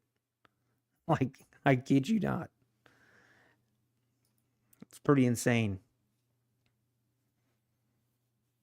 But obviously, I've taken a lot of payouts from him. I've taken a lot of payouts from that account. So the balance isn't 44,000.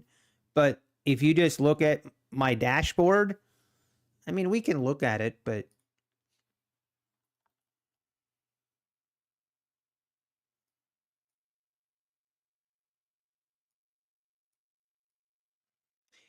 Because I'm not sure I'm going to even do a video. I was going to do a video. Patrick Whelan says he's in the top 100. I've been in the top 100 for 3 weeks. I've been in the top 50 for 2 weeks. And I was literally $10,000 in profit away from being in the top 25.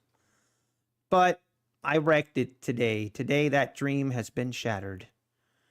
Wah, wah. Unfortunate. But I mean, I'm no complaints though. No complaints though.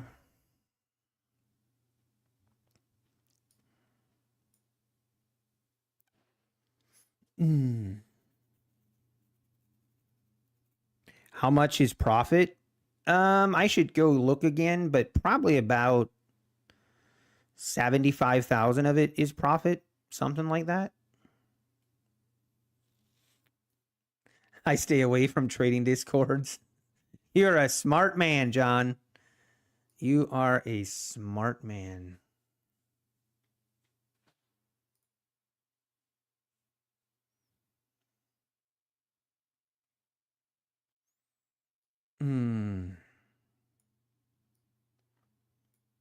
Wow, look at this move.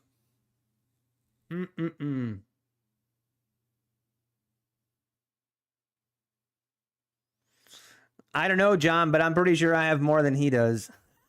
Get wrecked. I love it.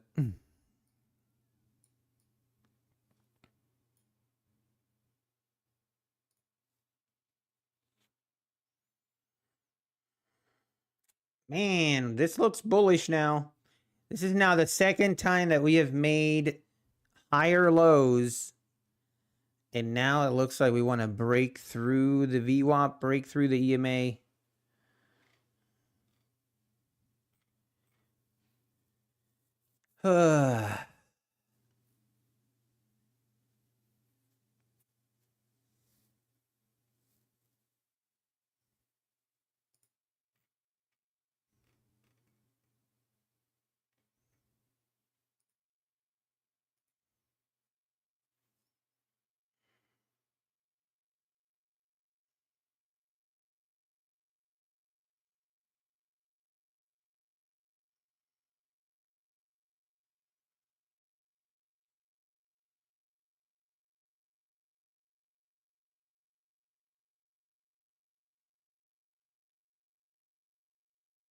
Let's go, Sharuth.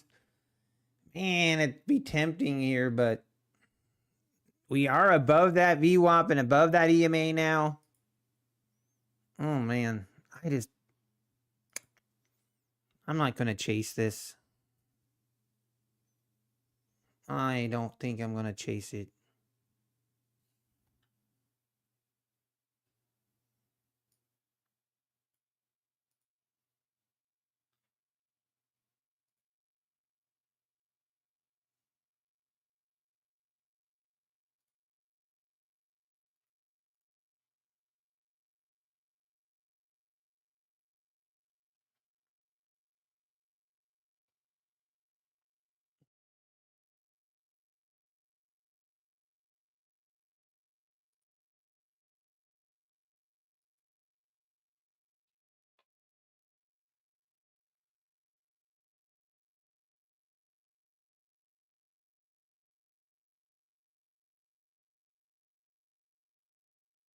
Oh, man. I don't know. I don't know what.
Okay, here we go.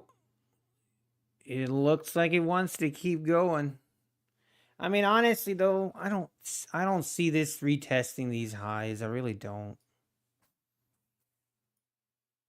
But there it goes, making a nice move.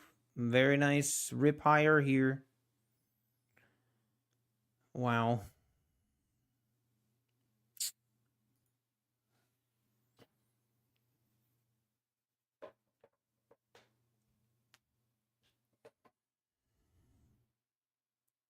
What's the profit threshold to crack the top 25? About 85,000. It's 85,000, but it's a combined profit. So however many XFAs you have, it combines it all into one. But about 85,000 is what you need to crack in order to get to the top 25. And until today, I was sitting at about, I think I was at like 72, 73. No, that's just a current active number. Like that's just showing your active, it only counts your active XFAs or live accounts. It doesn't show it's not tracking your payouts. It's only tracking your active payouts plus current balance. If I've tried to fast track trading, no, I have not, and I will not. Well, I'd never say never, I guess, but I will definitely not be using them until they actually prove that they can be A, paying people, and B, be solvent. Those are two pretty important things with a prop firm.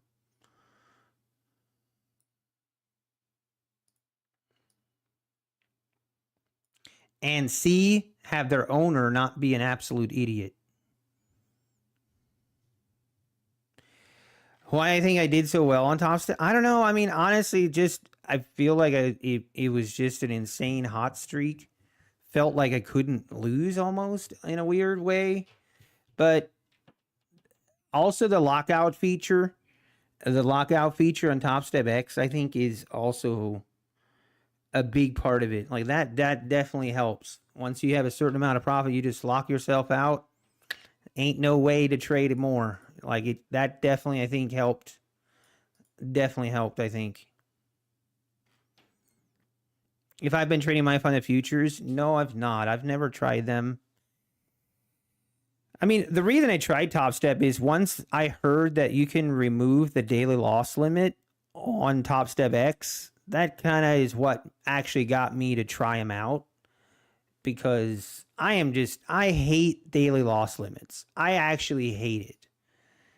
Like, I would much rather have an intraday trailing drawdown that goes away at your initial balance than to have a daily loss limit that you're constantly battling.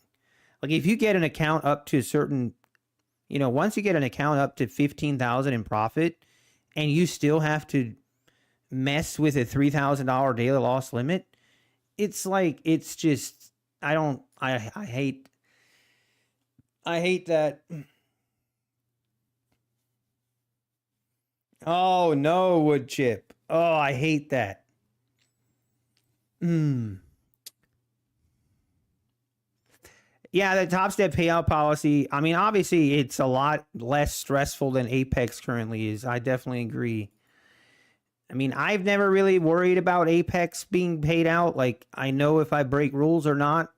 I mean, doesn't really bother me, but the thing I really hate about Top Step, though, is the fact that you lose your drawdown on your first withdrawal.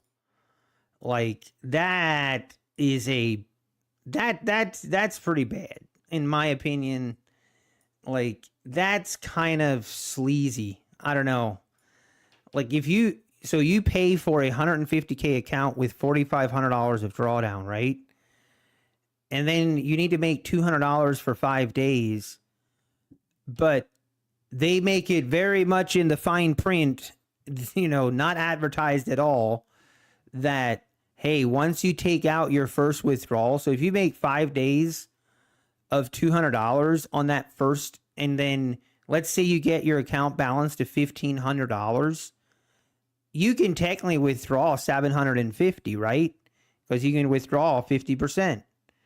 What they don't really advertise is the fact that if you do that, you now only have $750 of drawdown remaining. You basically sacrificed $2,200 of drawdown. Actually, no more. You sacrificed almost $4,000 of drawdown just to take a payout. Like that I hate. I think that's pretty terrible. But that's one thing that I think is just really bad. And it basically it doesn't, you know, they don't have like a withdrawals threshold. No, Take Profit Trader is not like that, Carolina. But see, here's the difference. With Take Profit Trader, you can't withdraw until you're above the buffer. So, like I always say, all of these prop firms, okay? All of the prop firms out there, they all have pros and cons. They really do.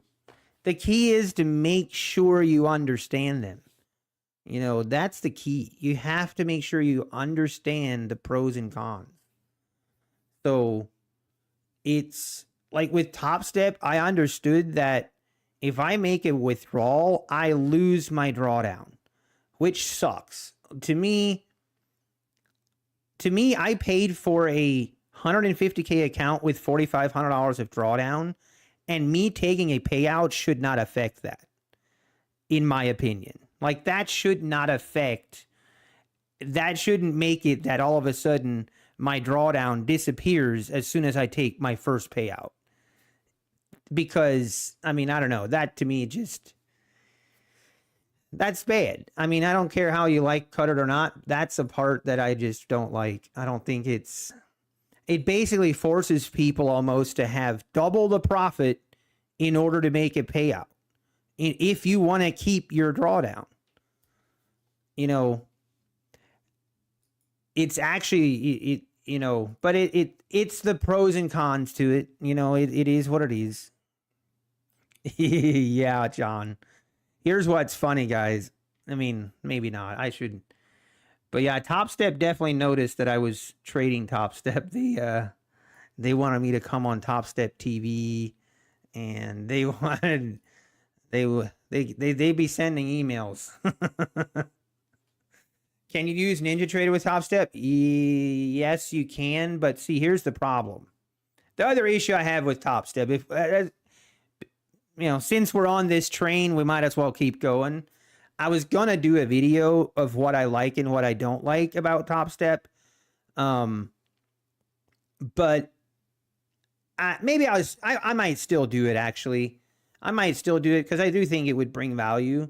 But I was hoping to do it and then kind of surprise everyone with, anyway, whatever.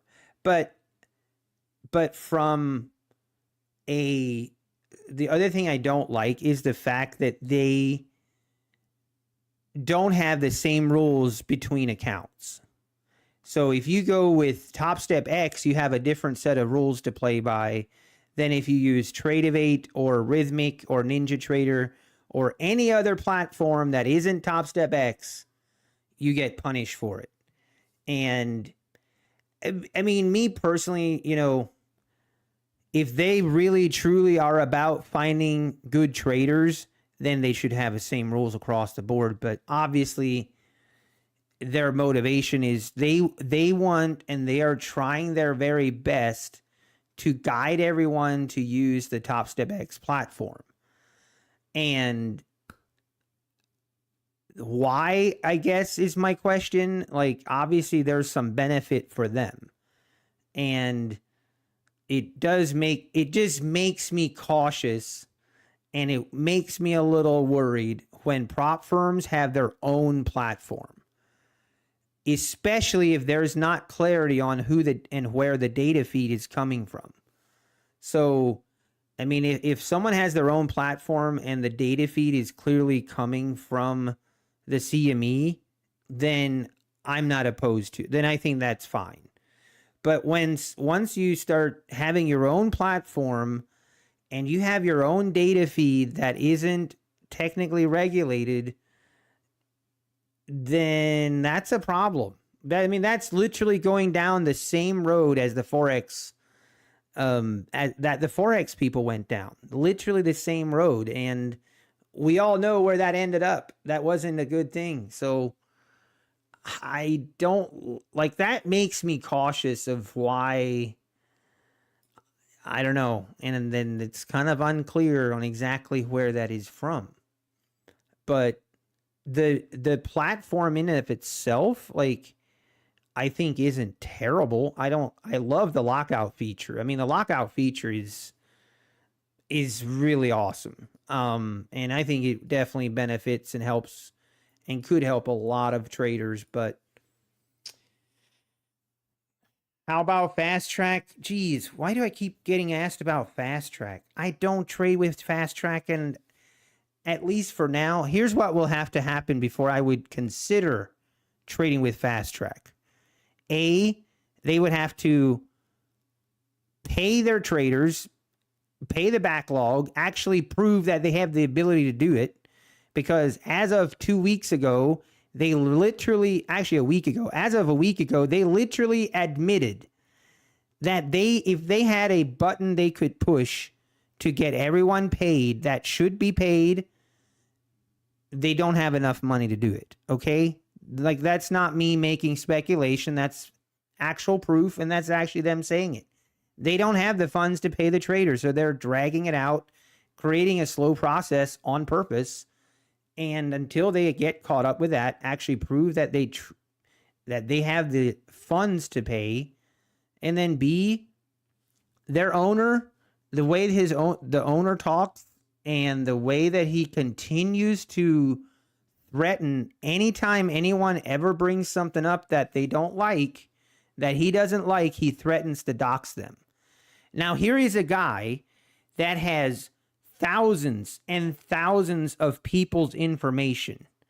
You are literally sharing your phone number, your address, where you live. You are literally willing, and you're sharing that private information with this douchebag, and that guy has zero issue with doxing you. And if you choose to then give that guy your information, then, hey, I mean, that's just dumb. I'm sorry. That ain't smart. And that will cause issues for him. A, if he has a reputation of doing that with a credit card processor and the credit card processor is made aware of it, they will pull his credit card processor ability from him. He will get denied. They won't be able to have a credit card processor because the owner is an absolute douchebag. So until the owner actually shows he can be an owner and be a professional, I have zero interest in being associated in any shape or form with that guy. And calling people the N-word on top of it. Count me out. Yeah, much less give him your money. Exactly. Who am I talking about? Fast Track Trading. I mean, over the weekend, he literally threatened 2 separate occasions, and he threatened 2 different people that he's going to dox them if they don't go away and do as he says. And then he goes on Discord, and then he literally is telling people, hey, if I pay you, which he's already 3 weeks behind on paying people, and then he's trying to say, hey, if I pay you, I need you to go leave me a 5-star review on Trustpilot. Who does that? Who does that? That's stupid. That's just childish. So stupid. But people literally turn their head and just ignore it. It's crazy. Who did top? No. It's FTT. When did they say they don't have the funds? So a week ago, they admitted that they had over, actually now they said that they have over $9 million in backlog payouts. Okay. So just to be able to pay everyone, that would take $9 million. And then Scott was bragging how he has $3 million in the bank, which would mean they are short $6 million. But his response was credit card sales and cash flow will make up for it. Well, here's the thing. Anyway, I you know what? I'm not gonna keep going down this road. All I can say is, if you are with Fast Track, I hope you get paid. I hope they survive. I really do. But I can tell you this, they need to change things in order to be sustainable. And you're already seeing it. But I mean, I talked about this 2 weeks ago. You cannot have a prop firm that has 0 rules on scalping and 0 commissions. You are going to get rinsed. Okay? And you're offering 20 accounts. Like, you literally, like, there is 0 way and 0 chance that you will survive. People are going to scalp for 2 ticks on max contracts, and they can have a win percentage of literally, they only need to do it for 10 days, and you will just get absolutely rinsed. Like, so, and you know that is going to change. Like, they need to have, they did all this open rules, no rules to take advantage of Apex creating rules and people, running away. Hey, here's a prop firm we can rinse. Here's a prop firm we can soak and run. Well, now they're getting soaked for it, and you can see the results. They don't have the funds to pay people. Literally what's happening. Yet people think it's a good business idea and it's sustainable. Like, this is not difficult, just basic math.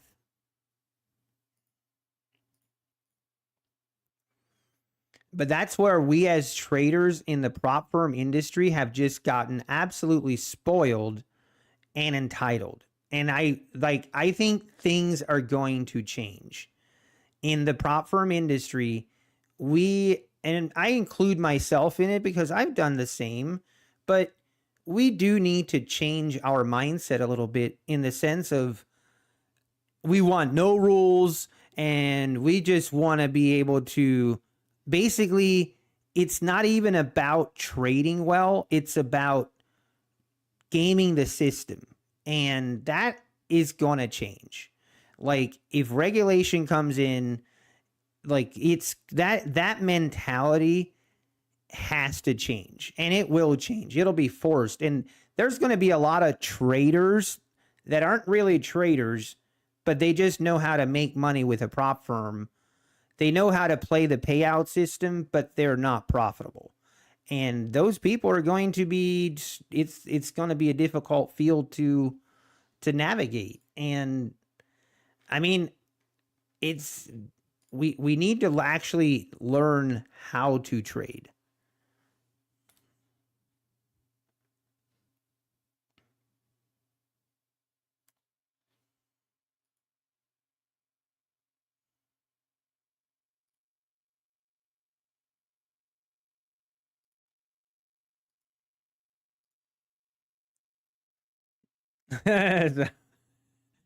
I'll call my prop firm market is rigged. Yeah. Learn to trade. This is bad news for some people. I know. Because I've been saying I don't understand how some guy can make prop firm and just do it like who qualified? Zero qualifications, almighty.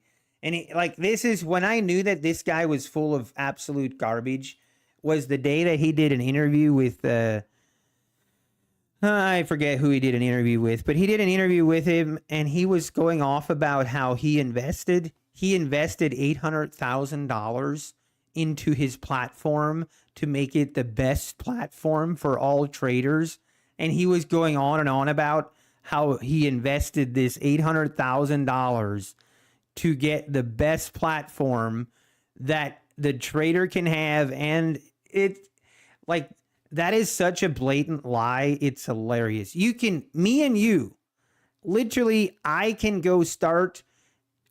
contact Rhythmic, ask for what, the deal for doing a prop firm, and they have literally have a boilerplate email response to starting your own prop firm. That is how easy it is to do.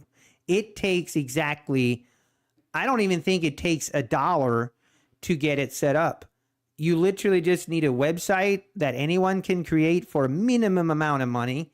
And if you saw the fasttracktrading.net, if you saw the website, you know they didn't spend much money on that website to start up with.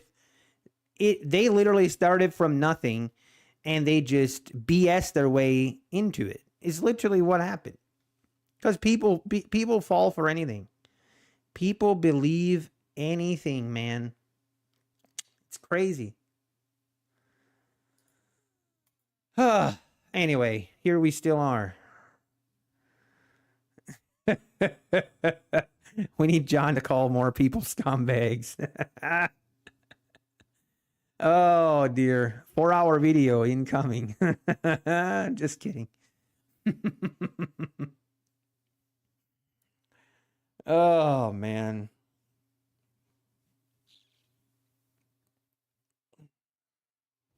No, I think we can always look back to like a year ago.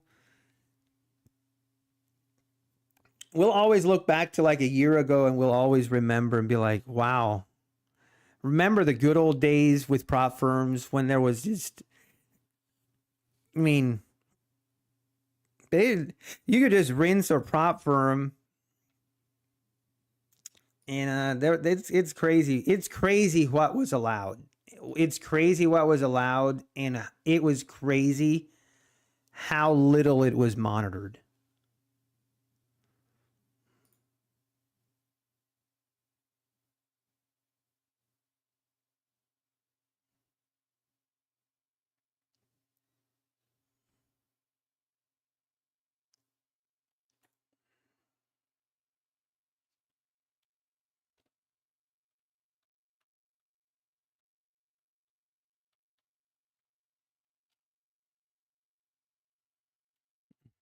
Yeah, design. Might as well give your money to a 20-year-old Forex trader to manage for you. But I do. What about Flexi Trade? They have instant funding too. Guys, I'm going to give you guys some very sound advice, okay?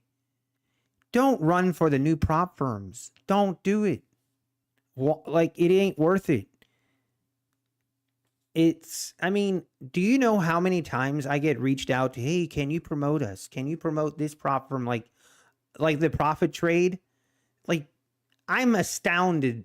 I mean, you know what? Never mind. I'm surprised that Roderick would, I don't get it. Whatever. But they're popping up a dime a dozen. And why? I don't get it. Even if you don't want to, like, you don't have to use Apex, but Top Step is more reputable. And guess what? If you can't trade with Apex, Top Step, My Funded Futures, like, those are some solid options. Take Profit Trader. Right there are 4 very solid prop firm options, okay? If you can't trade profitably with those 4, guess what? It's not the prop firm's problem. Some new shiny object is going to make you profitable. Why would you invest your money with a unverified and just you don't know? Why would you do it? Why are people always trying to run after the next shiny object like that's going to somehow fix your problems? It won't. Like, there's enough reputable and solid prop firms out there that you don't need to run to these other shiny prop firms. You really don't need to. It's just not worth it. Even if they, like, to me, it just doesn't make sense to do it, in my opinion. Yeah, Buellnox also, I think, is okay. Buellnox is one of the prop firms that I would be seriously worried. I don't think they will survive regulations. But right now, I don't have any. I have never tried him, but I've never heard of anything bad from them. Like I think they're very reputable too. So there's 5 options. Literally 5 options that you can trade with a prop firm.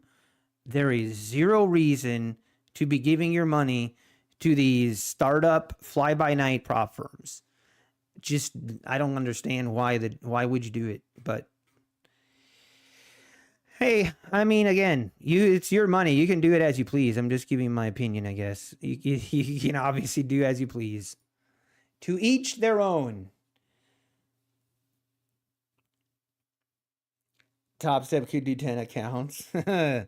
Well, guess what, UCLA Trades? I bet if Top Step could do and would do 10 accounts, I bet they would have more rules.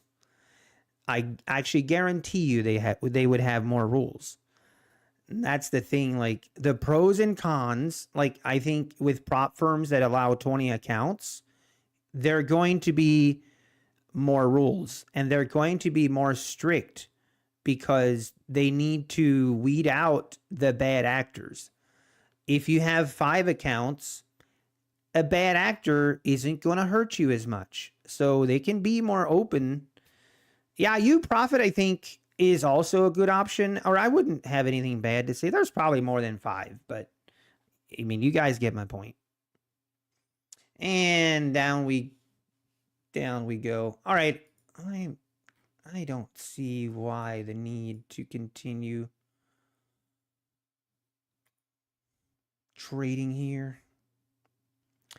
Yeah, I guess Tradeify, but again, that's kind of a new prop firm, and they've been trying to get me to promote them. They want me to promote them, and I'm just not comfortable with it.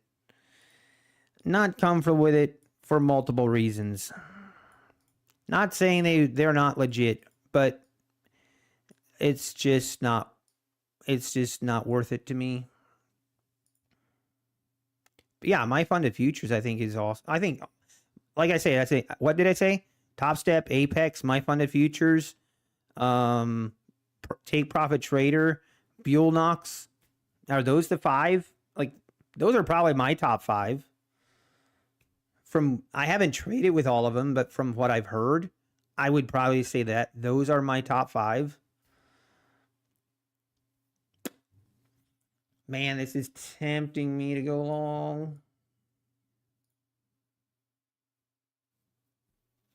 Do I do it?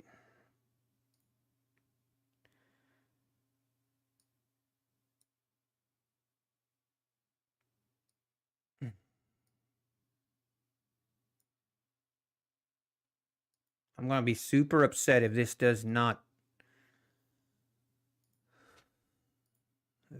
work out. But man, this is a nice wick. It's just too good not to take it. Don't give me a fake out here. I'm not looking for much here, but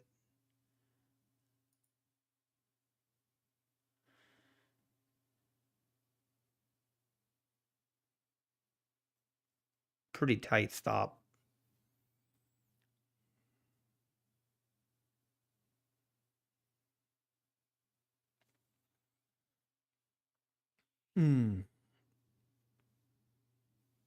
Yeah, I hear a lot of good things about Buell Knox.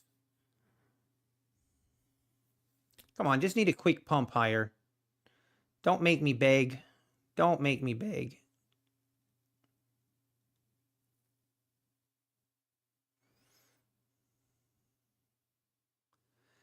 Can you just take me higher? Come on.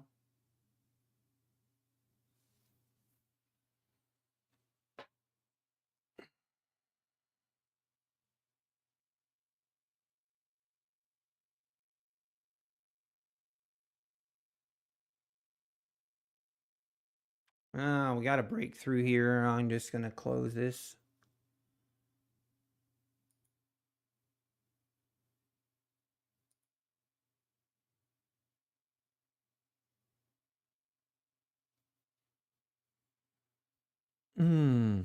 What do I think about FIDA's prop firm? Not enough to have an opinion.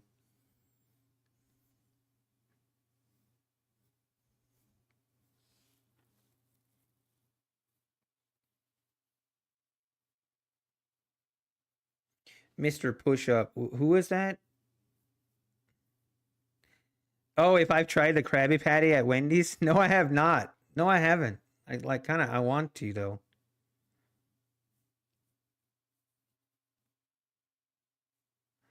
Yeah, Almighty. I feel like out of all the new ones, had a pretty big start. They definitely had a, yeah. I mean, the shiny thing is that the new thing with new prop firms is they're going to attract new customers with shiny objects.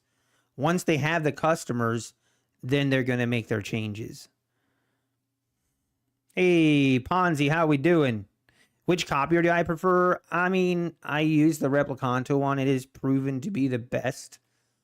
There's some things I don't like about them, but well, I'm going to just take my profit here if I can get filled because I ain't in the mood. I am not in the mood. We're right here at this double top and just not in the mood. I'm going to take my money and I'm going to run. A $200 day on a reversal pullback like today, I will take it because usually, I mean, I blew my top step XFA. Oh, I'm still sad about that. I did take two payouts from that account, but man, oh man, it's unfortunate. Is Apex still the go-to prop firm? MZ, I mean, I think Apex is definitely not, okay, 4 months ago, it was like pretty clear cut.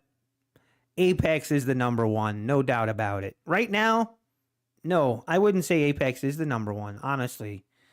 I think some of the things that Apex is struggling with are self-inflicted, and they're working through some things. And I think some of the things they're working through, I'm not sure. I don't really agree with it. I just don't like the approach that, if you get payouts, you must be a schemer and a scammer. I know that's not what they say, but it doesn't become an issue until you start getting payouts. I am not a fan of that. Not a fan of that at all. And I know that I know they had issues and there was a lot of people that were bad actors that had to go, but I still think they're top 5, and in 3 months, I do think that they could be back to being number 1 again, but right now, here and now, no, I wouldn't give them the number 1 vote, in my opinion, but here we are, you know.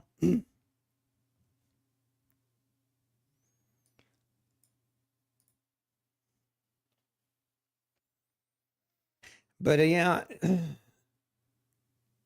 but here, here, I think I can share this. I think I can.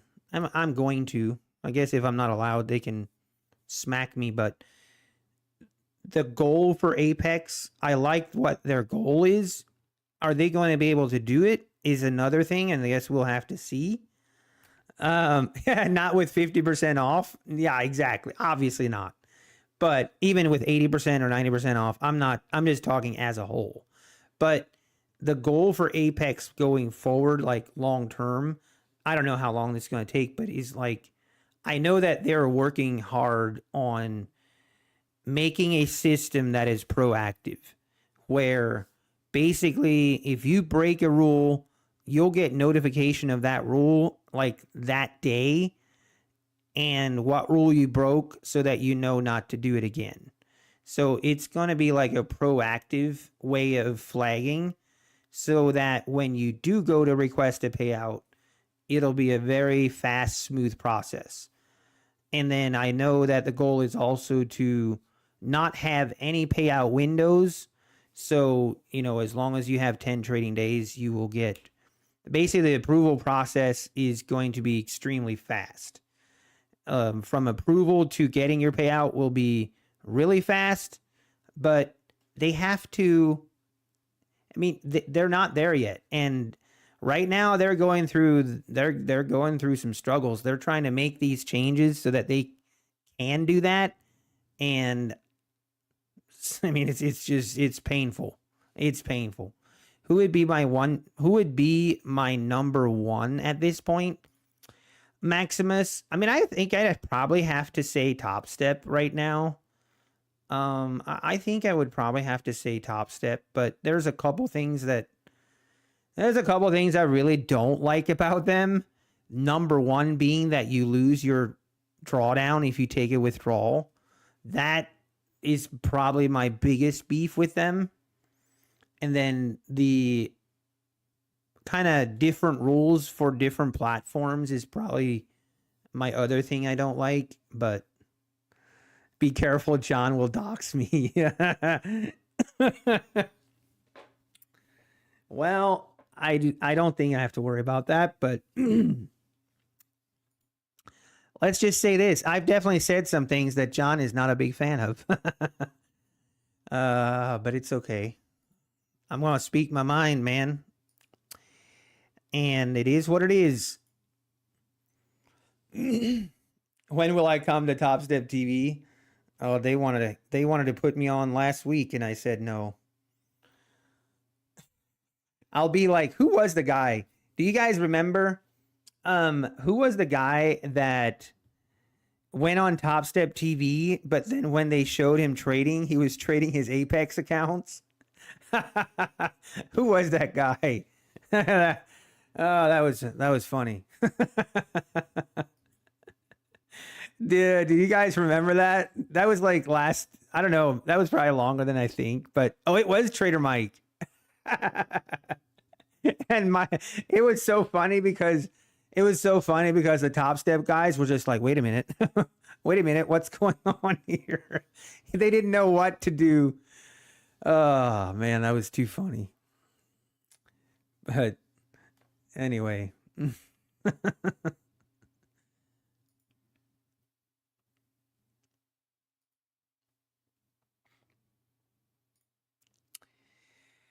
All right, market. I think it's time to call it here. I don't want to really, but I know myself, and if I just keep staying here and looking at the chart, I'm going to talk myself into trades. And then probabilities are we're going to have a losing trade, and then there's nothing I hate more than being green and then giving it all back on one. Like that is the worst. And I know I can walk away here being up $200 per account. I'm totally happy with it. And it's a great start to the week, especially on a Monday that we didn't have banks open. I thought we would see some choppy action and low volume. But man, it's definitely not been my kind of price action day. Like, I do not like when we do these big V-shaped reversals, but the fact that we're profitable and we're green today we will take it. But isn't it crazy? Like, this is the other thing that I want to talk about is it's crazy to me how it's crazy to me how you can be green on, like, I'm green on my Apex accounts, but then trading Top Step today was very difficult for some reason. And one thing I've started not doing is if I get in a long position on my Apex accounts, then I just don't, until I get out of that trade, I don't trade on my Top Step because it doesn't. If I get in on the same trade, then it messes it messes with my psyche.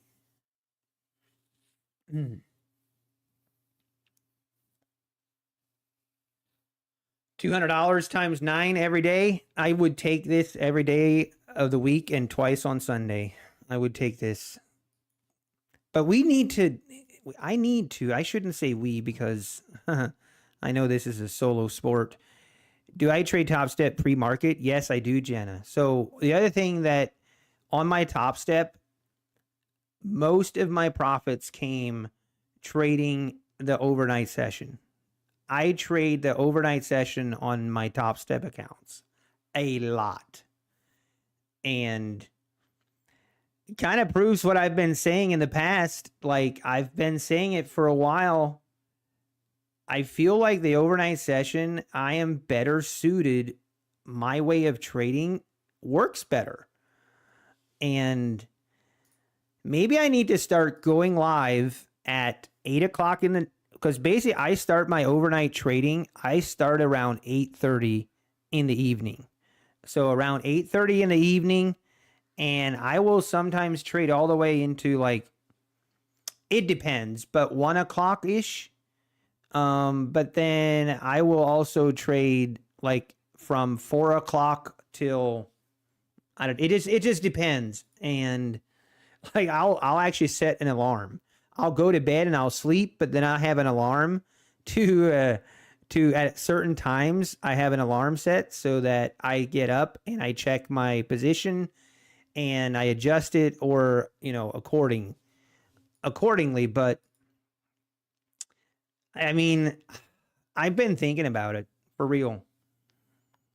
Stream it. I mean, I thought about doing it. I really have. I mean, I trade a lot. I trade the overnight a lot. I probably actually traded more overnight trades than I take during the day. But unfortunately, last night I didn't. I was so tired and I was just like, you know what? I'm not going to get up. And of course, we had a beautiful move. Go figure. But anyway, maybe I will once we get to Florida and we get settled in. I'll have a lot more time. So maybe I'll stream some overnight sessions. I might. Just, because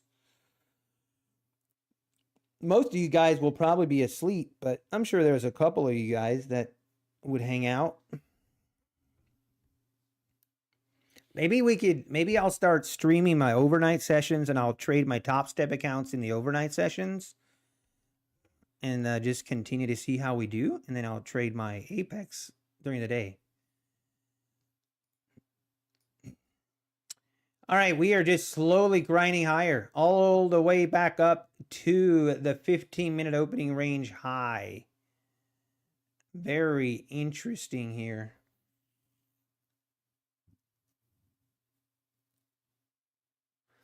This opening range has definitely held its own.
Yeah, that day one XFAers already. I mean, it's true.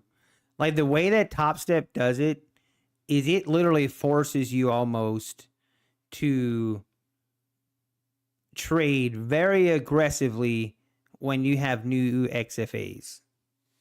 Very true. And that is part of their business model because they know people do that. They're going to blow them more than they are not.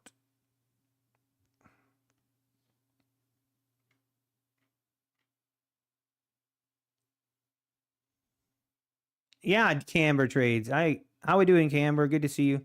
But yeah, I agree. That's, yeah.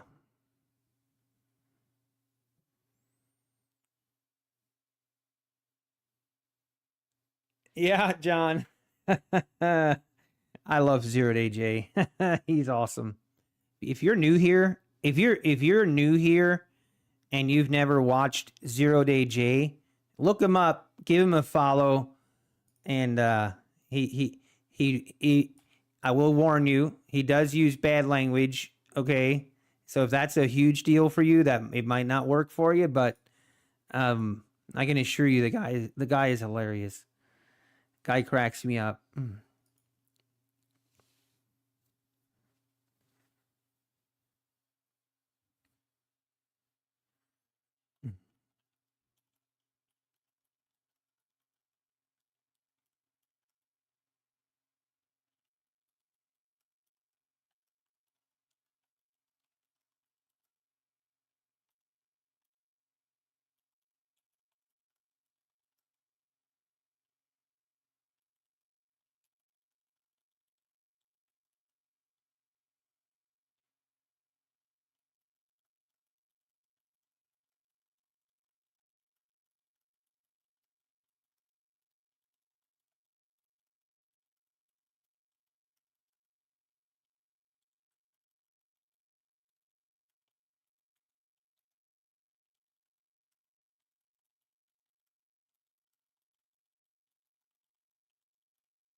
Hey, crawl your way back, Orlando. Let's go. Hey, let me see some. How we doing? What do I think? What would happen? It will go high from this area. I mean, I don't know. I don't buy this up move really, to be honest. I think this is going to eventually roll over, but I have no idea, to be honest. At this point, the market is. I hate this kind of price action. Like this, like when we make these kind of big moves higher, like I'm fine with a pullback to like this area right here. I'm fine with a nice pullback, but then this is, I just hate it. It is, I just don't like reversals. Please, I just want the market to pick a direction, and keep going in said direction at least for like half of a day. I don't need it for the whole day, but just half a day. Could you please just go in one direction? That's all I ask. Because these moves here, this is where that's my enemy. And it was this morning. I got in a position somewhere right here is where I lost my like right here is when I went long, and somewhere right here is where I lost my XFA, but it was just me being stupid, really, not willing to take a loss. I hate to see it.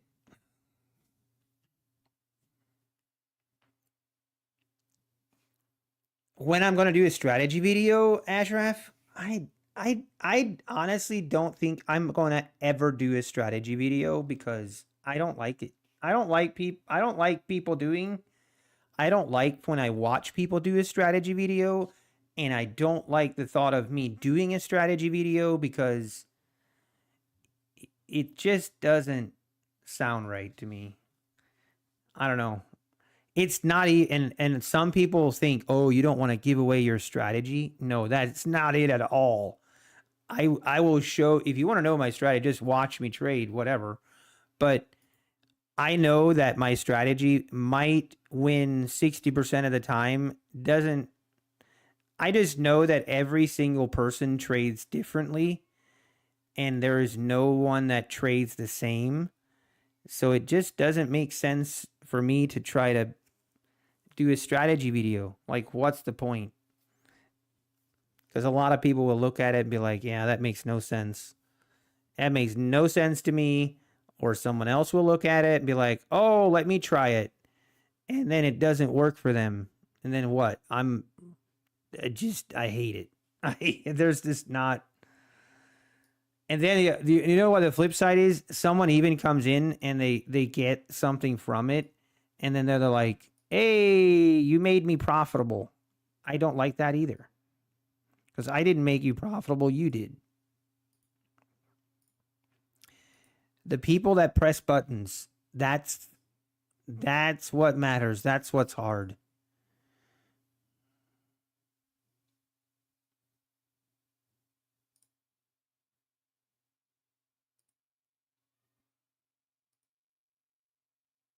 Yeah, after the fact teachers. And if you want to learn someone's strategy, watch them trade live. That's my best advice. If you want to watch someone's strategy or learn someone's strategy, watch them live. I just don't watch them do a video and be like, well, so right here would be a buy and blah, blah, blah. Here would be a buy, blah, blah, blah. Here would be a buy. Like, it's so cringy. I could charge $9.97 for a lifetime membership. What about Take Profit Trader? Are they reliable? Yeah, David. Yeah, Take Profit Trader I have no issue with. You know what? Maybe I need to do a video on prop firms I recommend.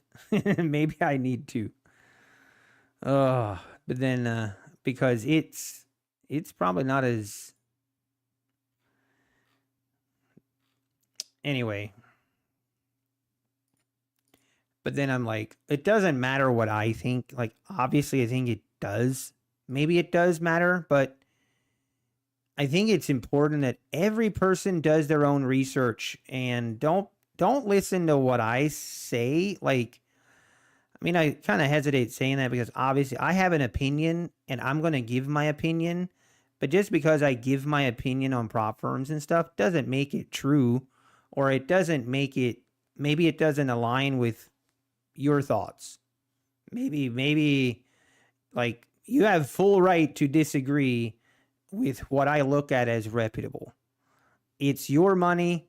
You should do your research and what you're comfortable with, and if that makes sense for your trading style, and then do that.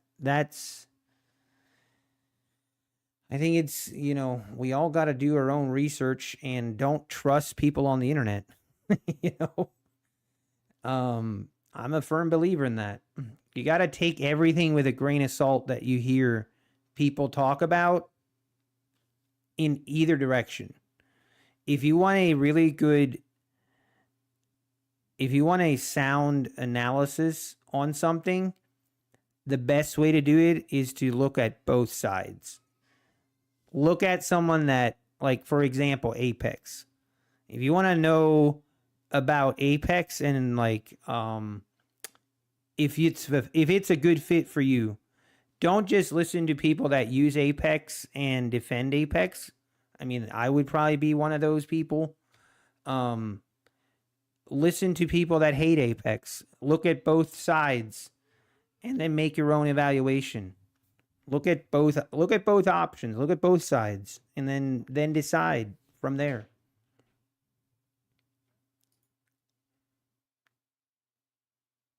Because even like, regardless of how unbiased we want to think we all are biased one way or the other, regardless if we want to admit it or not. That's just how humans are. I would never trust FTT. Same. I would never trust FTT. I would never recommend people use it. But hey, there's probably thousands of people that disagree with me and they use them. Hey, knock yourself out.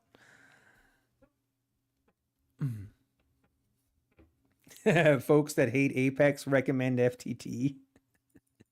Like I said, listen to both sides. If you're thinking about trading with FTT, listen to the negatives, listen to the pros and cons, and then make up your own mind. And most important is go by your own experience. Like, I know of people that just hate Apex, and guess what? They've never even used Apex. Which, you know, like if you're not sure about, let's just take, you know, if you're not sure about FTT or you're not sure about Apex, you know, don't jump into the deep end of the pool. Dip your toe in the water and test them out, you know, maybe get one account, test them out, see how the process works, and then make your own judgment. That's another great way to do it.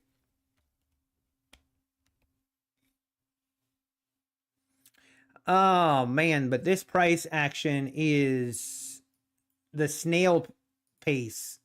It is definitely lunchtime. Look at how slow this is moving. It is slow, slow, slow. What's the currency I'm trading? Oh dear, help us all. I'm not trading a currency. This is not Forex. This is futures. I'm trading futures. It's called the NQ. And the short for NASDAQ. We trade in the NASDAQ.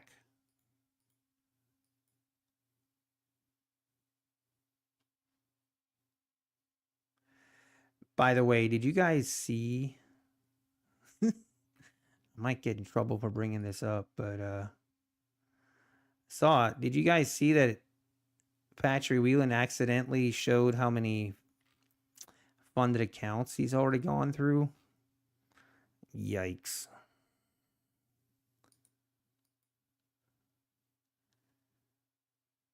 That's yikes. Empowerment TV. How is the boy doing? Great, actually. Thanks for asking. It ended up being that it was only a dislocated elbow and the doctor just needed to pop it back in place and everything was great. Wait, you guys didn't see? I figured it was all over the internet. He didn't blur a certain section out in time. It's blurred out now, very interestingly. It's blurred out now, but it wasn't, and someone screenshotted. Oh my word. Oh man, I'm gonna get myself in trouble. I'm gonna get myself in trouble.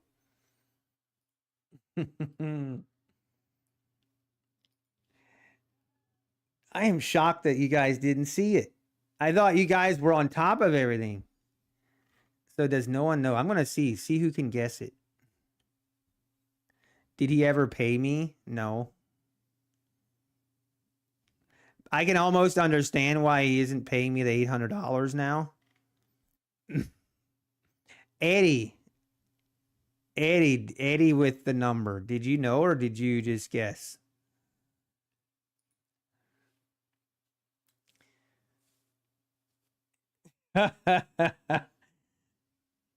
Literally, on average, 22 accounts per week.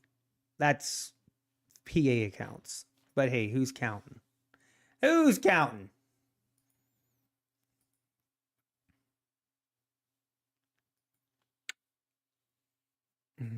Crazy times we live in. But hey, buy my course. Buy my course. It'll be great. I promise. I tell you what, people believe everything and they're so gullible. I keep saying that. That is one thing that is just remains true. It remains true.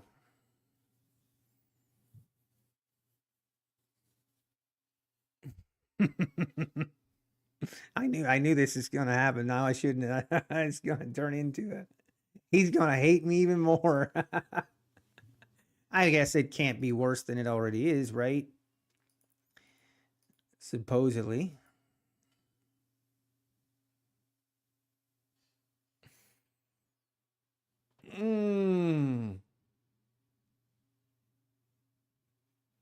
Well, there's an interesting dilemma. I'm hoping to get some more clarity on the whole probation thing. I am hoping to get a little more clarity on some of the probation thing because it seems to me that there's only one part of the equation of earn and burn that is a problem. there's only one part of that causes problems, which, I mean, hold up.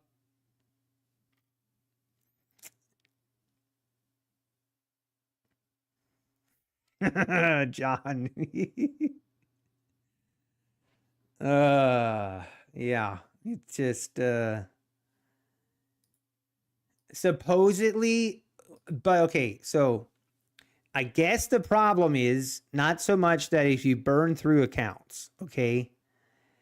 The problem is, which this to me is where I'm like, I want to just, it's very frustrating to me because it seems like, well, there's a simple solution then. But the problem is with that, not so much the earn and burn, but when people are only getting their account balance to just, a couple dollars over the profit threshold, and they take out the max payout, and then the next day they blow the accounts, and then they have 20 more PA accounts ready, and they continue rinse and repeat. That's what I'm being told, that if you continue to do that, if you just take every account, you get it to 20, like I'm just going to take 50K accounts, for example. If you take 50K accounts, you get them to 2,600, you take out 2,000, and then you blow the remaining 500 the next day. Meanwhile, you have a backup of 40 to 80 backup past evals, and you activate the next 20 set of evals, and you rinse and repeat. So, you know what I mean? So basically then you do it again. $2,600, you pay out, you get out $2,000, you blow the accounts, and you get the next set of 20 evals. And then you do it again. From what I've been told, that is the earn and burn that Apex looks at and is like, that is what we were going to stop and put an end to, the earn and burn where you're literally on purpose just burning through and whatever. Because no, I don't want to I got to be honest, I guess. So in Patrick's defense, his accounts are always way above the profit threshold before he requests a payout, which makes sense because he's often, he's like, his profit threshold is always way above the threshold before he requests a payout. And that is, I guess, what Apex looks at before they put you on probation. Like if you're just purposely only getting your account to 2,600 and then taking out 2,000 and cycling through accounts, like hundreds of accounts in that way, is what they are there. That's what they want to avoid. And that's what they want to get rid of. So I guess we'll see. But anyway, I found it interesting. Obviously, okay, like I have different of opinions. Like I have like, I can see things from both sides, I feel like, but from a trader perspective, that is playing, obviously, if you're doing that, okay, and at one point, like I think every trader does that at some point, okay? Like when you're a beginning and a new trader, everyone does that. Because you're just trying to take a payout. So if you get your account that you've worked really, really hard on and you finally get it to a payout, then you're going to pay yourself. And I recommend that you pay yourself because you need to get paid. You've worked hard. But and this is like, these are conversations that I'm having directly with John. And I'm trying to bring out the argument that the problem, okay, I can see from his point of view that people that are just doing 10, 15, 20 accounts at a time, and it's the 50K accounts, and they're getting it to 2,600, withdrawing 2,000, rinse and repeat. They have there's zero effort in trying to maintain and grow the accounts. I get it. Like at a certain point, like I get that is like, it's no longer, you're no longer trying to trade consistently. You really are just trying to play the payout system. And that's what Apex is eliminating. But my argument is, okay, I get that side of it. Okay, I understand that side. But on the flip side of it, you have new traders that have been maybe struggling for a year. Then kind of like I was, where I was struggling for a full year. So you best believe when I finally get an account to 2,600 in profit, yeah, I am going to take my max payout because I need to pay myself. I need to get some tuition back. So, and I might do that for quite some time just to get my tuition back. Is that going to appear to Apex like I'm doing the earn and burn? If they don't know any better, they don't know my motive, then yeah. And technically, to a certain extent, I am doing the earn and burn. But I think there's a line. I think there is a line of where at a certain point it becomes a habit, and at a certain point it becomes a problem where you are not looking to just, like, you're just looking to play the payout system. And I don't know what that is, but I think what is important and what I tried to convey is I would like for Apex to have a definitive rule on it where, hey, you can take out from your buffer zone, like basically you can do an earn and burn for a set amount of PAs per year. Know what I mean? Like make it a set amount. Like, hey, for your first 40 or 50 withdrawals, you can take out from the buffer zone. And we know that doing that, you're probably going to blow the account. But then once you've done that for 50 PAs, then you can no longer withdraw from the buffer zone. And then after that, you would need to have, basically you could only withdraw profits above the buffer zone to prevent that. And that way, now you're actually trying to grow the accounts. Because, I mean, that's where I'm at. I'm like, I was in a place, 4 months ago where I was just trying to make some money back from all the tuition I've paid. I was like, at the beginning of this year, I was about $30,000. I think it was 34,000. I think it was 34,000 lifetime. Like I was $34,000 lifetime in the hole with Apex. And at the moment, I'm like, I am just paying myself to get out of the hole. And there needs to be something, but the key is just give us a black and white parameter. Like, okay, after 50 PAs, you can no longer withdraw from the buffer. Now just make that a standard rule. But that way people aren't wondering and people aren't like, okay, what about this? It's black and white instead of this gray zone, gray area that really is just up to Apex to discern. And it becomes like, I don't like that. But exactly, psychopath. I mean, obviously, yeah, the point is to get paid out. That is definitely the point. But it also needs to be the point that we are also trying to be a consistent trader. Okay, like it does have to be twofold.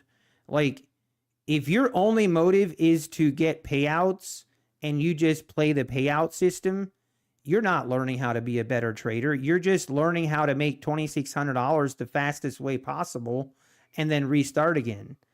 And that again, like I think to a certain extent, I think that, but at a certain point, you should be progressing.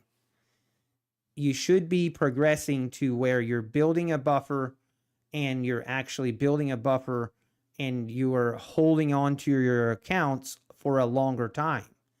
I mean, does anyone here really want to be going through PA accounts like it's crazy? I don't think anyone wants to, you know, be cycling through PA accounts hundreds at a month. Apex should care less about the morals of wanting everyone to be a consistent trader. Well, I mean, if they're going to put you on a live account, they will.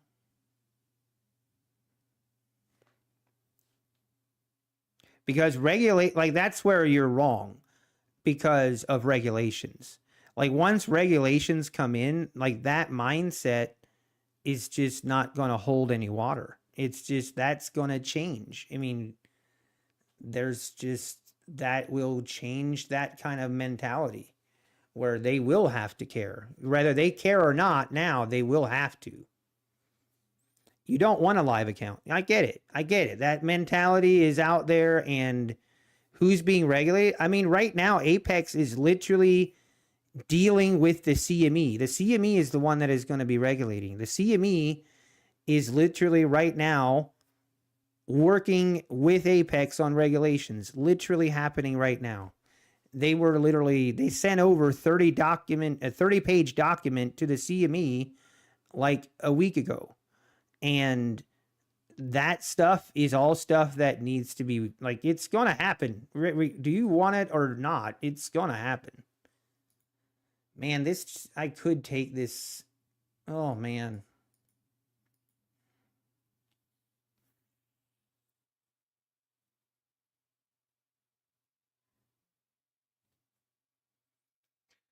I kind of missed it. I'm not going to chase it now, but I definitely missed that setup.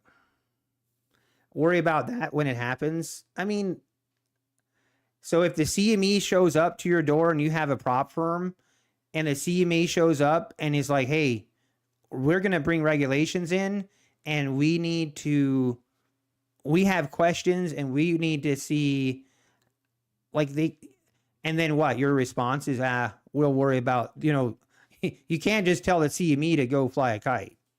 Sir, your food is here. Ooh, thank you, sir. There's your food. Thank you, Kevin. Ah.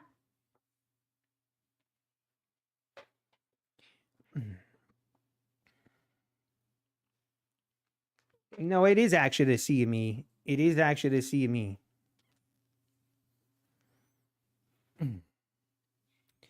See, the CME wants to know that if you are, as prop firms, the CME needs to know that you actually are doing what you're saying that you're doing. They need to know that you're creating volume for the traders or for the live environment.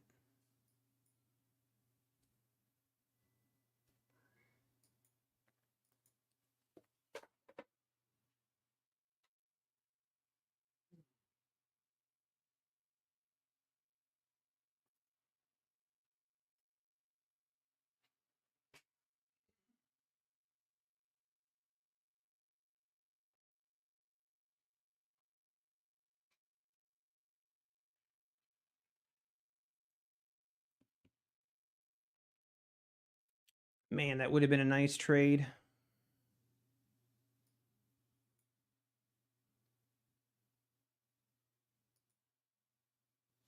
Time to eat.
If I'm going to, yeah, I'm going to Florida.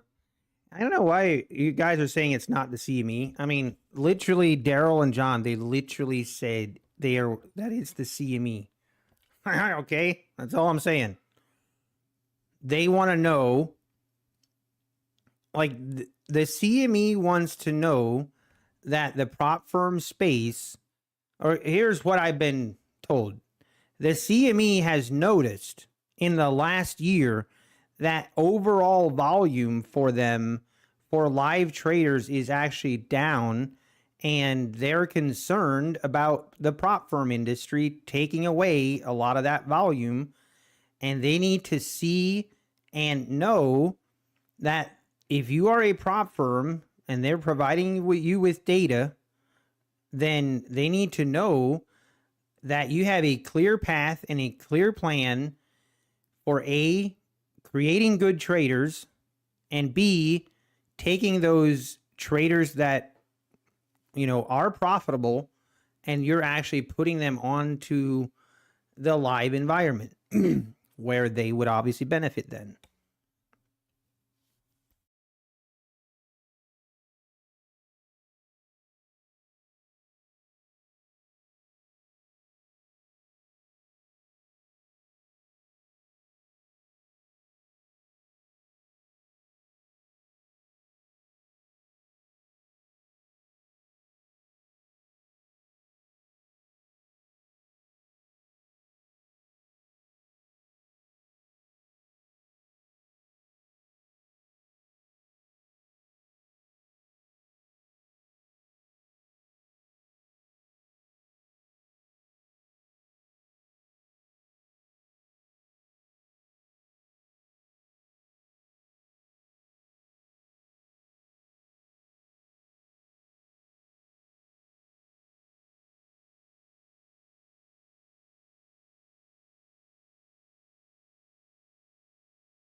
But yeah, John, that's what I was told, that the CME is noticing that they have like a loss of volume.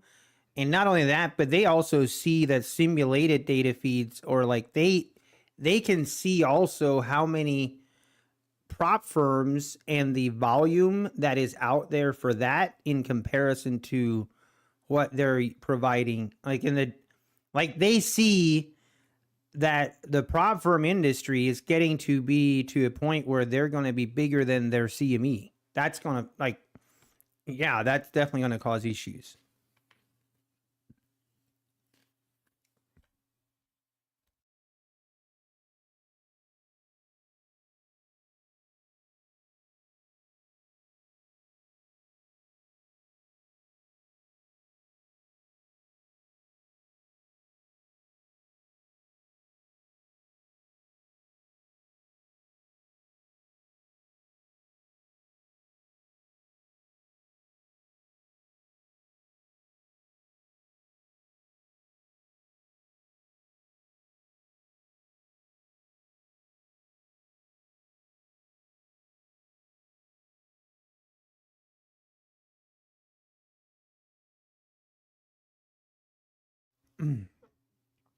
Yeah, exactly. G22K. Thank you. Simple Google, like, yeah, whatever.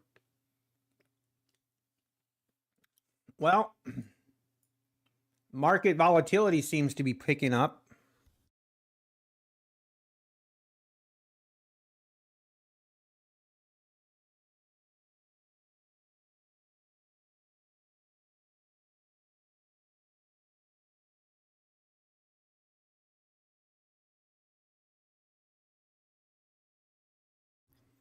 What is that? It's not so much that the futures are being regulated. It's about the prop firms being regulated. It's about the prop firms. Like, okay, it's maybe regulations isn't the right terminology to use, but that's what I was told.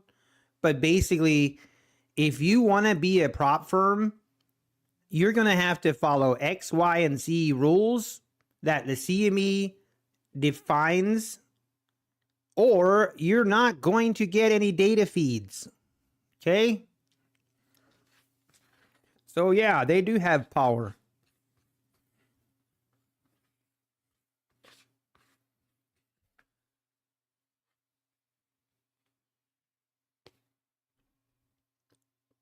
I'm calling the FBI. Let me call the SEC.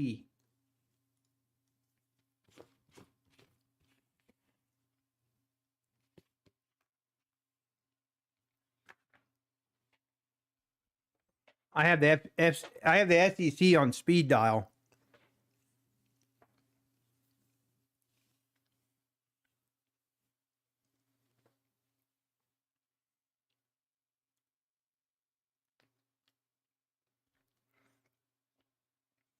Yeah, Sardor, exactly. CME, the CME doesn't. Okay, the CME doesn't like the current trend that is happening. They don't like the trend that prop firms continue to get bigger and bigger. Meanwhile, their volume continues to get smaller and smaller. Like, this is not hard to understand. That is not going to fly. And guess what? Like I said in my video, there's a reason, like Trade has already started to screen. Like, they are way more picky about what prop firms they allow them to use. Like, they don't allow just any prop firms. They don't allow it, because if you have a prop firm that's a little bit shady, or you don't have a clear path to funding, or some other red flags, then Trade isn't going to allow you to use their platform, because the CME is going to be up there behind as well. And they know this. And guess what prop firm wasn't approved to use Trade?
Which prop firm is that wasn't allowed to use Trade?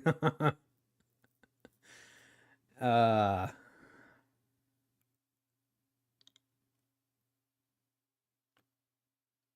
You think it's more about how Trade electronically can't handle? No, that not no. Unfortunately, that's no. They literally denied people because of that exact reason.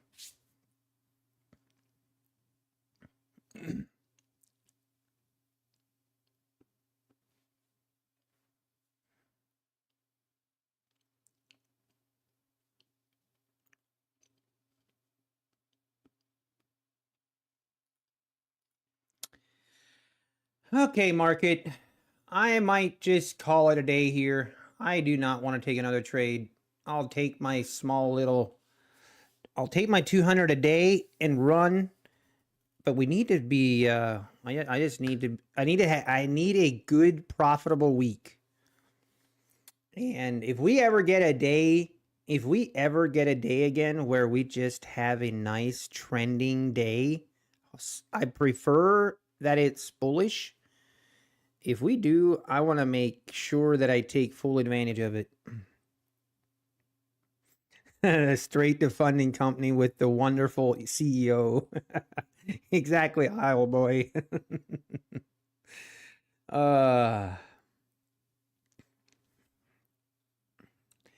It's like yeah.